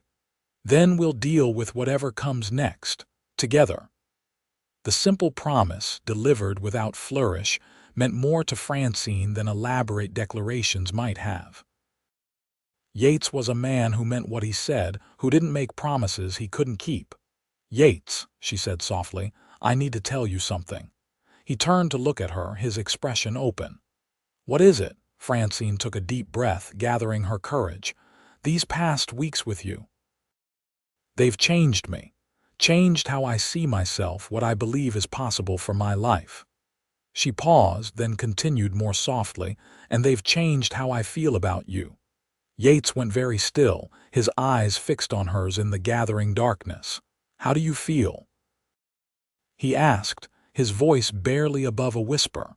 "I care for you," Francine said simply. "More than I should, perhaps, given my situation. More than I thought I could care for anyone after Edgar, but it's true all the same." For a moment, Yates didn't respond, and Francine feared she had overstepped, ruined the easy companionship they had built. Then, slowly, he reached out and took her hand in his. "I care for you too," he said, his voice rough with emotion. "Have almost from the beginning, though I tried not to. It didn't seem right when you were vulnerable, when you needed help rather than complications." "And now?" Francine asked, her heart beating rapidly. "Now I think life is complicated no matter what we do," Yates replied. "And denying what I feel doesn't make it any simpler." He leaned forward slightly, his free hand coming up to gently touch her cheek. "May I?" he whispered. Francine nodded, unable to speak past the emotion in her throat. Yates closed the distance between them, his lips meeting hers in a kiss that was gentle yet insistent, tentative yet sure. Unlike Edgar's demanding, possessive kisses, this was an invitation, a question, a beginning. When they finally parted, Francine found herself breathless, her hand still clasped in Yates's, her heart fuller than she had thought possible. "I love you," Yates said simply, the words hanging in the night air between them. "I should wait to say it, I know. Wait until your situation is resolved, until you're truly free, but life is uncertain as we saw today, and I want you to know, whatever happens, that you are loved, completely. For exactly who you are." Tears welled in Francine's eyes at the declaration. After years with a man who had claimed to love her while systematically destroying her spirit, here was love offered without conditions, without demands, without the expectation of subservience. "I love you too," she whispered back. "I think I have for some time now." The admission, spoken aloud for the first time, felt like setting down a heavy burden she hadn't realized she was carrying. Whatever challenges lay ahead, Edgar's opposition, legal complications, societal judgment, they would face them with this truth between them, this foundation of genuine love and respect. The 2 weeks that followed were a strange mixture of tension and joy. Tension because they knew Edgar might appear at any moment, might challenge the legal separation, might attempt to reclaim what he saw as his property, Francine herself. Joy because their acknowledged feelings for each other brought a new dimension to their daily interactions, a warmth and intimacy that went beyond physical attraction. They were careful to maintain propriety. Francine still slept in her cabin, Yates in the main house. But their evenings were filled with conversation that went deeper than before, with tentative touches and gentle kisses, with plans for a future they both hoped would be possible. On the day they were due to return to the county seat, Francine woke before dawn, anxiety about the coming confrontation making sleep impossible. She dressed carefully in her blue dress, now embellished with additional details that made it look even less like the clothing Edgar was accustomed to seeing her in. Yates was already up when she reached the main house, coffee brewing on the stove, breakfast laid out on the table. "Couldn't sleep either?" Francine asked, accepting the cup he offered her. "Not much," Yates admitted. "Too many possibilities to consider." They ate in companionable silence, each lost in their own thoughts about the day ahead. As they prepared to leave, Yates surprised Francine by handing her a small package wrapped in brown paper. "What's this?" she asked, turning it over in her hands. "Something I got in town last time," Yates replied. "Open it." Inside the package was a small Derringer pistol, elegant but functional, with a pearl handle. Francine looked up at Yates, shocked. "I can't take this to court," she said. "No," Yates agreed, "but you can keep it with you at other times. It's small enough to fit in a pocket or reticule. Easy to use, accurate at close range." Francine weighed the weapon in her hand, understanding the significance of the gift. Yates wasn't just offering protection, he was offering agency, the ability to defend herself if necessary. "Thank you," she said simply. "I hope I never need to use it." "So do I," Yates replied, "but I'll sleep better knowing you have it." She left the pistol in her cabin for the day, but took comfort in knowing it was there, another tool in her growing arsenal of independence. The courthouse was busier than on their previous visit, with several cases scheduled for hearing. Francine and Yates waited on a bench outside the judge's chambers, the minutes crawling by with excruciating slowness. "You think Edgar will come?" Francine asked, smoothing her skirt for the 100th time. "If he's been properly served with the petition, yes," Yates replied. "He'll want to contest it." As if summoned by their conversation, Edgar appeared at the end of the hallway, accompanied by a man Francine didn't recognize, likely a lawyer. Edgar was better dressed than usual, his normally disheveled appearance replaced by a clean shirt and jacket. He had even trimmed his beard, clearly attempting to present a respectable front to the court. His eyes found Francine immediately, narrowing with barely contained rage. But he made no move toward her, instead taking a seat on a bench across the hallway, his lawyer murmuring in his ear. The tension in the air was palpable, the space between the two benches charged with unspoken hostility. Yates placed a protective arm around Francine's shoulders, a gesture that made Edgar's face darken further. Finally, a clerk emerged from the judge's chambers. "Miller separation hearing," he announced. "Judge Hollister will see the parties now." Edgar and his lawyer rose, as did Francine and Yates. The clerk looked between them. "Only the parties to the separation and their legal representation may enter," he said. "Are you Mrs. Miller's attorney, sir?" he asked Yates. "No," Yates admitted. "I'm a friend." "Then I'm afraid you'll have to wait out here," the clerk said, not unkindly. Francine felt panic rise in her chest at the thought of facing Edgar alone. "I don't have a lawyer," she said. "Can't Mr. Blackwood accompany me as moral support?" The clerk hesitated, glancing toward Edgar and his lawyer, who were already objecting. "That's highly irregular," Edgar's lawyer protested. "Mr. Blackwood is not family nor legal counsel. His presence would be inappropriate." "The lady seems distressed," a new voice interjected. "And given the nature of her petition, I can understand why she might be reluctant to face her husband alone." Francine turned to see an older man in a well-cut suit approaching. He had kind eyes and a distinguished bearing that suggested authority. "I am Theodore Hammond," he continued, addressing Francine directly. "Attorney at law. I happen to overhear your predicament, and if you would permit me, I would be pleased to represent you in this matter." Francine stared at him in disbelief. "But I can't afford to pay you, Mr. Hammond." The lawyer waved away her concern. "Consider it a professional courtesy. I have a particular interest in cases involving the protection of women and children." He glanced at Edgar, his expression hardening slightly. "And I believe everyone deserves equal representation before the law." It was an unexpected gift, so timely it seemed almost providential. Francine looked to Yates, who nodded encouragingly. "I would be very grateful for your assistance, Mr. Hammond," she said, turning back to the lawyer. "Excellent," Hammond replied, offering his arm. "Shall we proceed then? Judge Hollister is not a man who appreciates delays." With a reassuring nod to Yates, who looked relieved at this turn of events, Francine allowed Mr. Hammond to escort her into the judge's chambers, Edgar and his lawyer following behind. Judge Hollister was a formidable presence, tall and broad-shouldered despite his advanced age, with a shock of white hair and piercing blue eyes that seemed to miss nothing.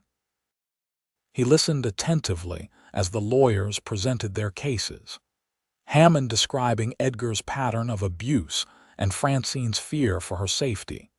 Edgar's lawyer countering with accusations of abandonment and improper behavior with Yates. When it came time for Francine to speak, she found her voice stronger than she had expected. She described the years of abuse without embellishment, sticking to facts rather than emotions.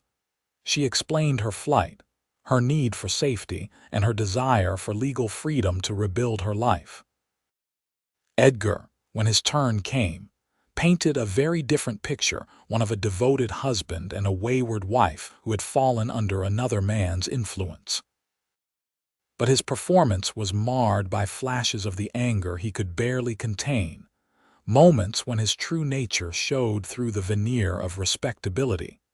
Judge Hollister observed it all with a keen eye, asking pointed questions of both parties. When the presentations were complete, he sat back in his chair, fingers steepled before him. "I have heard both sides of this unfortunate situation," he said finally, "and I find sufficient evidence to grant the petition for legal separation. Mrs. Miller will remain separated from her husband for a period of 6 months, during which time both parties will refrain from any form of contact." Edgar began to protest, but the judge silenced him with a raised hand.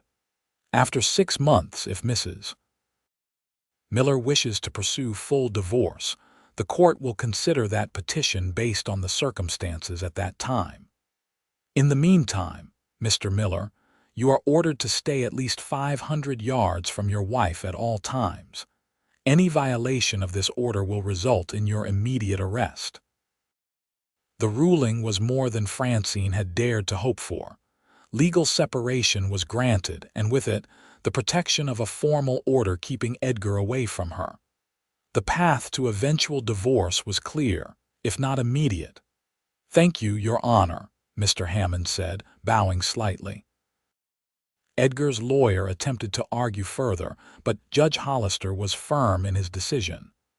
"The evidence of abuse is substantial," he said, "and this court will not compel a woman to return to a situation where her safety is at risk. That is my ruling, counselor." As they left the judge's chambers, Edgar brushed past Francine, hissing under his breath, "This isn't over. No piece of paper will keep me from what's mine." The threat sent a chill down Francine's spine, but Mr. Hammond's hand on her elbow steadied her. "That remark was witnessed, Mr. Miller," the lawyer said loudly, "and could be construed as a threat in violation of the judge's order. I suggest you consider your words and actions very carefully from now on." Edgar glared at them both but moved away, his lawyer pulling him down the hallway toward the exit. Yates was on his feet immediately as Francine emerged, concern written across his features. "What happened?" Mr. Hammond explained the judge's ruling while Francine simply absorbed the reality of it. She was legally separated from Edgar. She had 6 months of court-ordered protection. She had a path to eventual divorce and complete freedom. "I can't thank you enough, Mr. Hammond," she said when the lawyer had finished his explanation. "Your intervention was providential." Hammond smiled, the expression warming his austere features. "I was pleased to help, Mrs. Miller. Or should I say Miss Holloway? I understand that's the name you prefer now." "Yes," Francine confirmed. "Francine Holloway." "Well, Miss Holloway, should you decide to pursue full divorce after the 6-month separation, I would be honored to represent you again." Hammond handed her a card with his name and office address. "In the meantime, keep a record of any attempts by Mr. Miller to contact you or violate the judge's order. Such evidence will strengthen your case for divorce." With that, the lawyer tipped his hat and departed, leaving Francine and Yates standing in the courthouse hallway, still processing the outcome of the hearing. "We should go," Yates said finally, offering his arm. "I don't like the look on Edgar's face when he left." Francine nodded, taking his arm and allowing him to lead her from the building. The day was bright and clear, the town bustling with its usual activity. To the casual observer, nothing had changed, but for Francine, the world looked entirely different. She was no longer a fugitive, no longer in hiding. She was a woman with legal standing, with protection, with a future she could shape according to her own desires. As they drove home, the tension that had gripped them on the journey to town gradually eased. They talked about the hearing, about Mr. Hammond's unexpected appearance, about the judge's ruling and what it meant for Francine's future. 6 months, Yates mused as the homestead came into view, and then you could be free entirely." "Yes," Francine agreed. "Though Edgar won't accept it easily. You heard his threat." "I did," Yates acknowledged, his expression hardening. "And we'll be vigilant. But the law is on our side now, Francine. That makes a difference." The homestead looked especially welcoming as they approached the neat cabin, the garden they had tended together, the barn and corral that housed the animals they cared for. It was a home they had built together, in a very real sense, despite the separate sleeping arrangements they maintained for propriety's sake. As they settled back into their routine that evening, preparing dinner together in the main cabin, Francine found herself studying Yates's profile, thinking about the future that now seemed possible. 6 months from now, she could be divorced, truly free to follow her heart. "What are you thinking?" Yates asked, catching her gaze as he had so many times before. But this time, instead of deflecting or offering a partial truth, Francine answered honestly. "I'm thinking about us, about what might be possible when I'm truly free." Yates set down the knife he had been using to slice bread and turned to face her fully. "And what do you see as possible?" "Everything," Francine said simply. "A life together, if that's what you want too. Not just as a convenient arrangement or a necessary deception, but as husband and wife." The words hung in the air between them, bold and unmistakable in their meaning.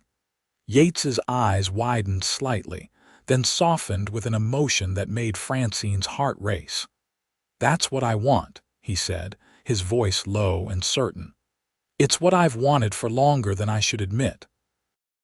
A life with you, Francine, building something real and lasting together." He crossed the small space between them and took her hands in his. "When you're free, truly free, I'll ask you properly, with a ring and all the words a woman deserves to hear when a man asks for her hand. But know that my heart is already yours, has been almost from the beginning." Tears welled in Francine's eyes at the simple, heartfelt declaration. After the drama of the courthouse, the fear and tension of confronting Edgar, this quiet moment of connection felt like coming home in the deepest sense. "I love you," she whispered, leaning forward to rest her forehead against his. "And I want that future with you more than I've ever wanted anything." Yates's arms came around her, holding her close, his heartbeat steady and reassuring against her own. They stood that way for a long moment, no further words necessary between them. The next 6 months passed with a mixture of caution and hope. Despite the court order, they remained vigilant, aware that Edgar's rage might overpower his fear of legal consequences. Yates reinforced the locks on both cabins, kept his rifle loaded and close at hand, and rarely left Francine alone for long periods.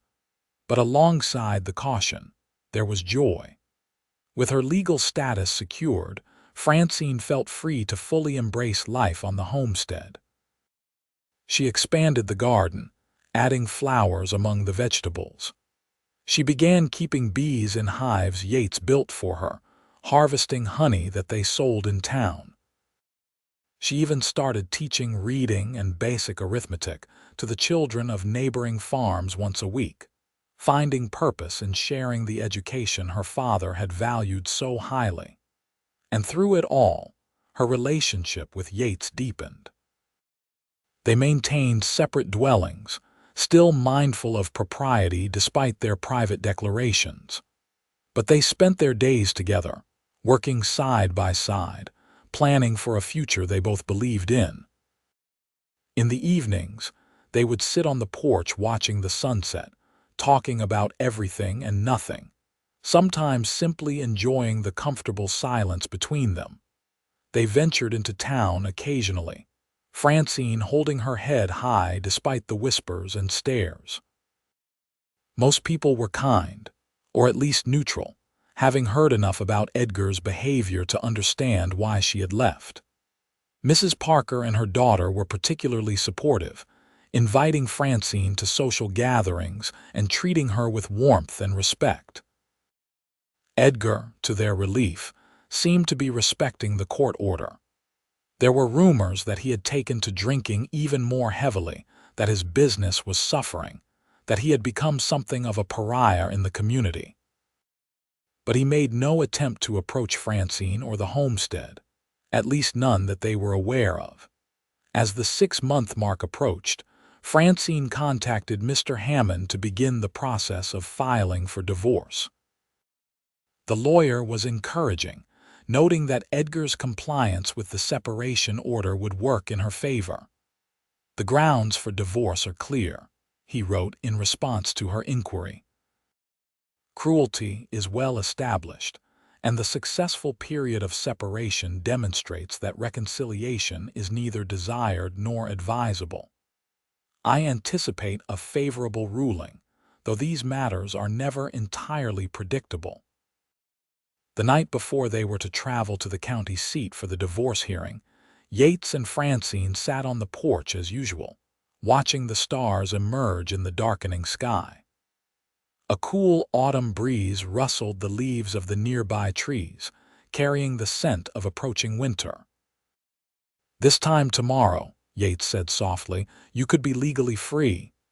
"It seems almost unreal," Francine admitted. "After so long fearing him, hiding from him, you never have to fear him again," Yates assured her, taking her hand in his. "Whatever the judge decides tomorrow, I won't let him hurt you." Francine squeezed his hand gratefully. "I know, but I want the divorce granted not just for safety but for the future, our future." Yates nodded, understanding her meaning perfectly. They had spoken often of marriage, of making official what had grown between them over the past months, but both agreed it should wait until her divorce was final, until there could be no question about the legitimacy of their union. "I have something for you," Yates said, reaching into his pocket.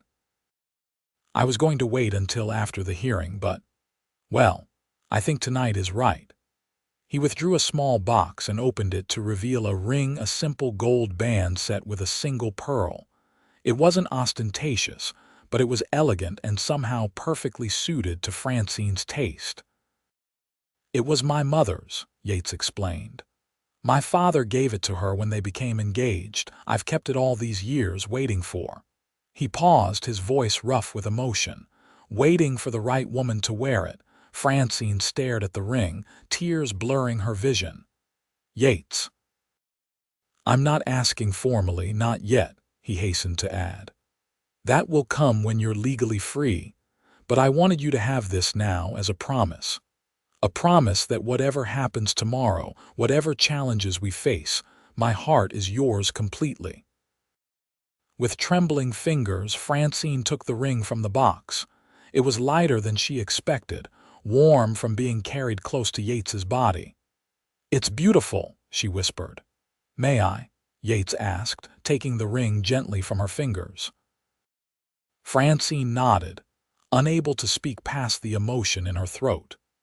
Yates took her left hand, the hand that had once worn Edgar's wedding band, and slipped the pearl ring onto her finger. It fit perfectly, as if it had been made for her. "A promise," Yates said softly, raising her hand to his lips and pressing a kiss to her knuckles just above the ring. "For all the days to come." "I promise too," Francine replied, her voice steady despite her tears. "Whatever happens, my heart is yours, Yates Blackwood, now and always." They sealed the promise with a kiss, tender and full of meaning. In that moment, on the porch of the home they had built together, under a sky full of stars, the future seemed full of possibility and hope. The next morning dawned clear and cool, a perfect autumn day. They rose early, both too nervous to sleep late, and prepared for the journey to the county seat. Francine wore her best dress, a new one she had made herself, in a deep green that complemented her eyes and the pearl ring Yates had given her, though she wore it on her right hand rather than her left, a compromise between her desire to display it and the need for propriety, until the divorce was final. The courthouse was quiet when they arrived, fewer cases scheduled than on their previous visits. Mr. Hammond met them at the entrance, his manner confident and reassuring. "I've reviewed the documentation once more," he told them, "and spoken with the clerk about Judge Hollister's schedule. We should be called within the hour." They waited on the same bench where they had sat 6 months before, but the atmosphere was entirely different. Then they had been tense with fear and uncertainty. Now, though still anxious about the outcome, they sat with the quiet confidence of people who had faced their challenges together and emerged stronger. Edgar arrived just minutes before the hearing was scheduled to begin, accompanied once again by his lawyer. He looked thinner than Francine remembered, his clothes hanging loosely on his frame, his face haggard beneath his beard. Their eyes met briefly across the hallway, and Francine was surprised to see not rage but a dull resignation in his gaze. When the clerk called them into the judge's chambers, Francine entered with her head high, Yates's reassuring presence behind her, until he had to remain in the hallway once again. Judge Hollister remembered them, his keen eyes taking in the changes in both Francine and Edgar since their last appearance before him. He listened attentively as Mr. Hammond presented the case for divorce, citing the successful completion of the separation period and the well-documented history of abuse. To Francine's surprise, Edgar's lawyer offered only a token opposition. It seemed that Edgar had finally accepted the inevitable, or perhaps had simply lost the will to fight. When it was time for the judge to render his decision, he looked directly at Francine, his expression solemn but not unkind. "Mrs. Miller," he began, "you have demonstrated remarkable courage throughout this ordeal.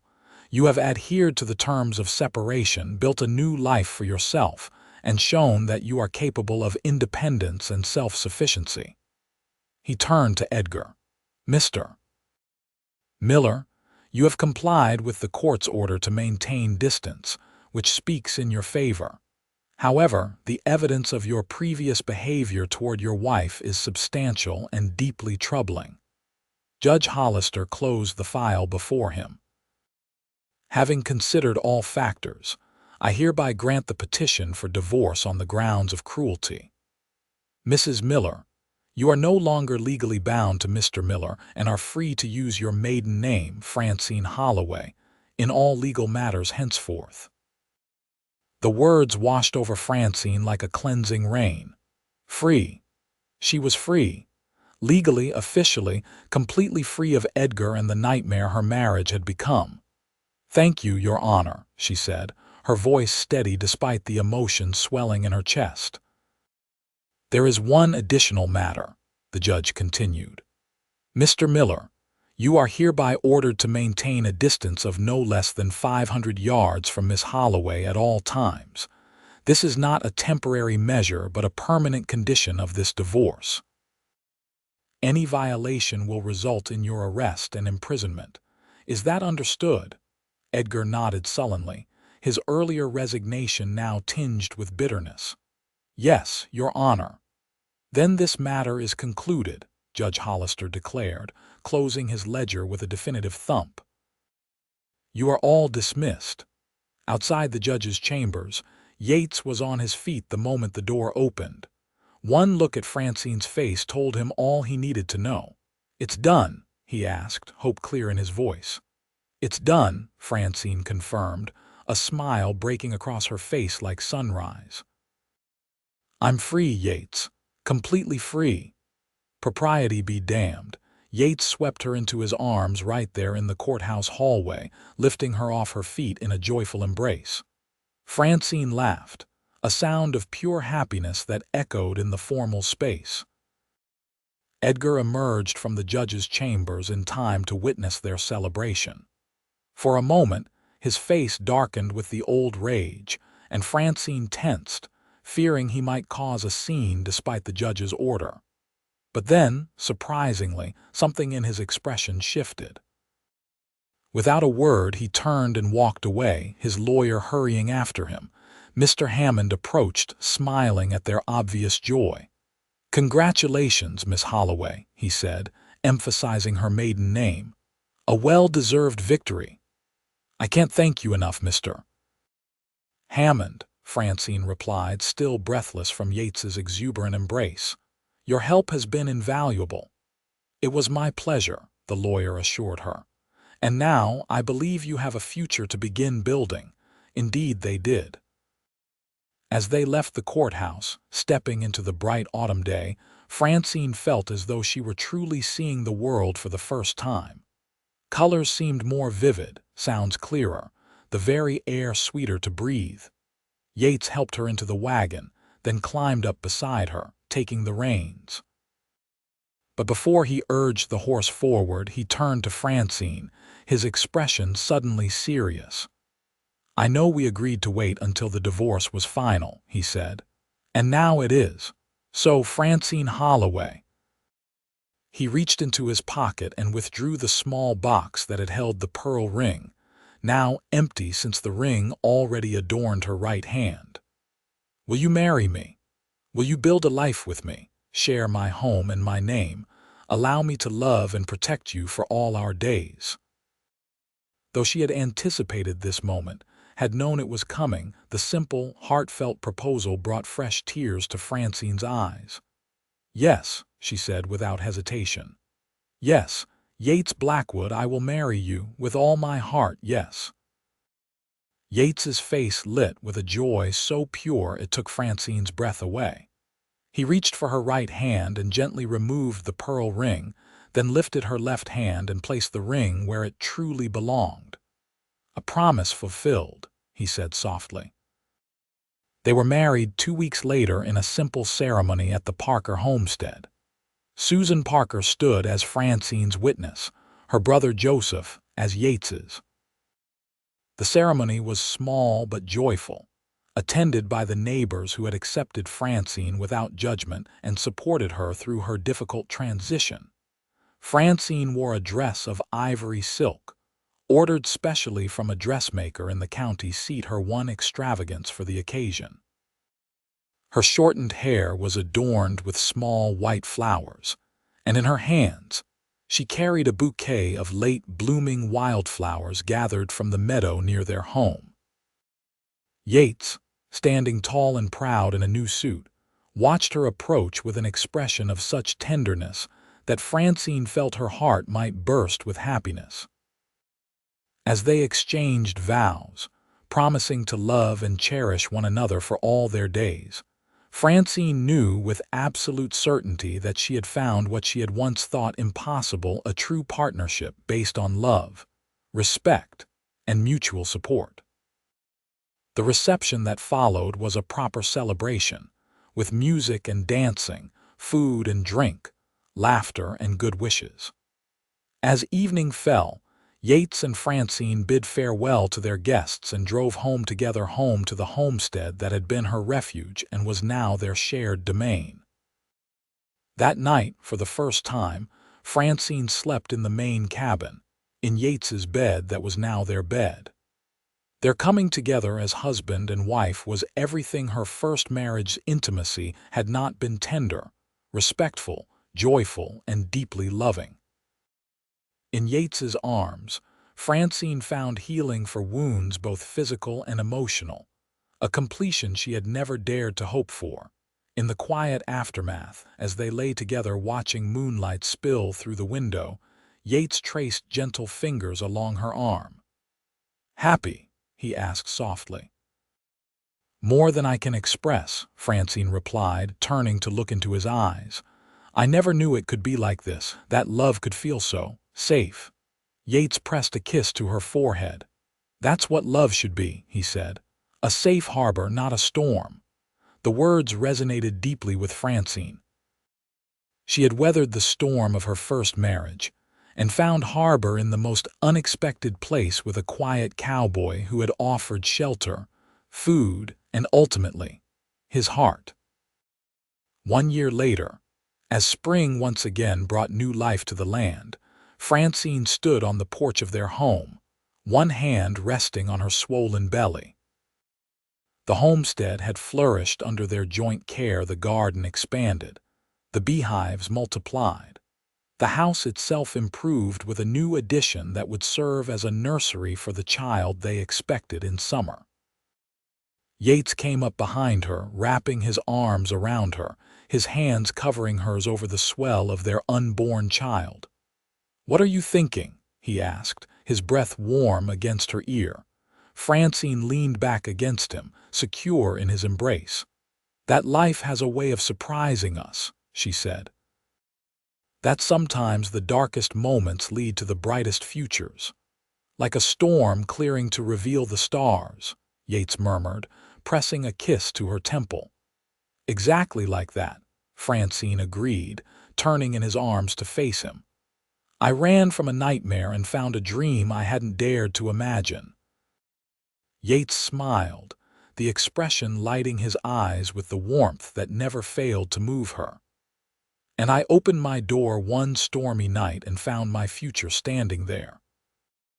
As the sun set over their land, painting the sky in shades of gold and crimson, Francine Blackwood knew with absolute certainty that she had found her place in the world not as someone's possession, but as a full and equal partner in a love that would sustain them through all the seasons to come. Their child, a daughter they named Hope, was born that summer, the first of 3 children who would fill their home with laughter and light in the years that followed. Edgar Miller eventually left the territory, moving further west and fading from their lives like a bad dream upon waking. And on their porch, watching sunsets and counting stars, Yates and Francine continued to build the life they had promised each other, a life of mutual respect, shared joy, an enduring love that had begun with an act of simple human decency on a stormy night when she had nothing left but courage, and he had shelter to offer.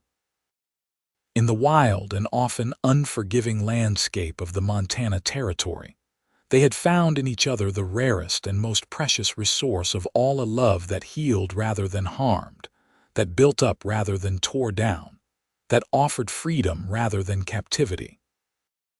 It was, Francine often thought as she watched her family thrive, the greatest journey of her life, from beaten wife to beloved partner, from captive to creator of her own destiny.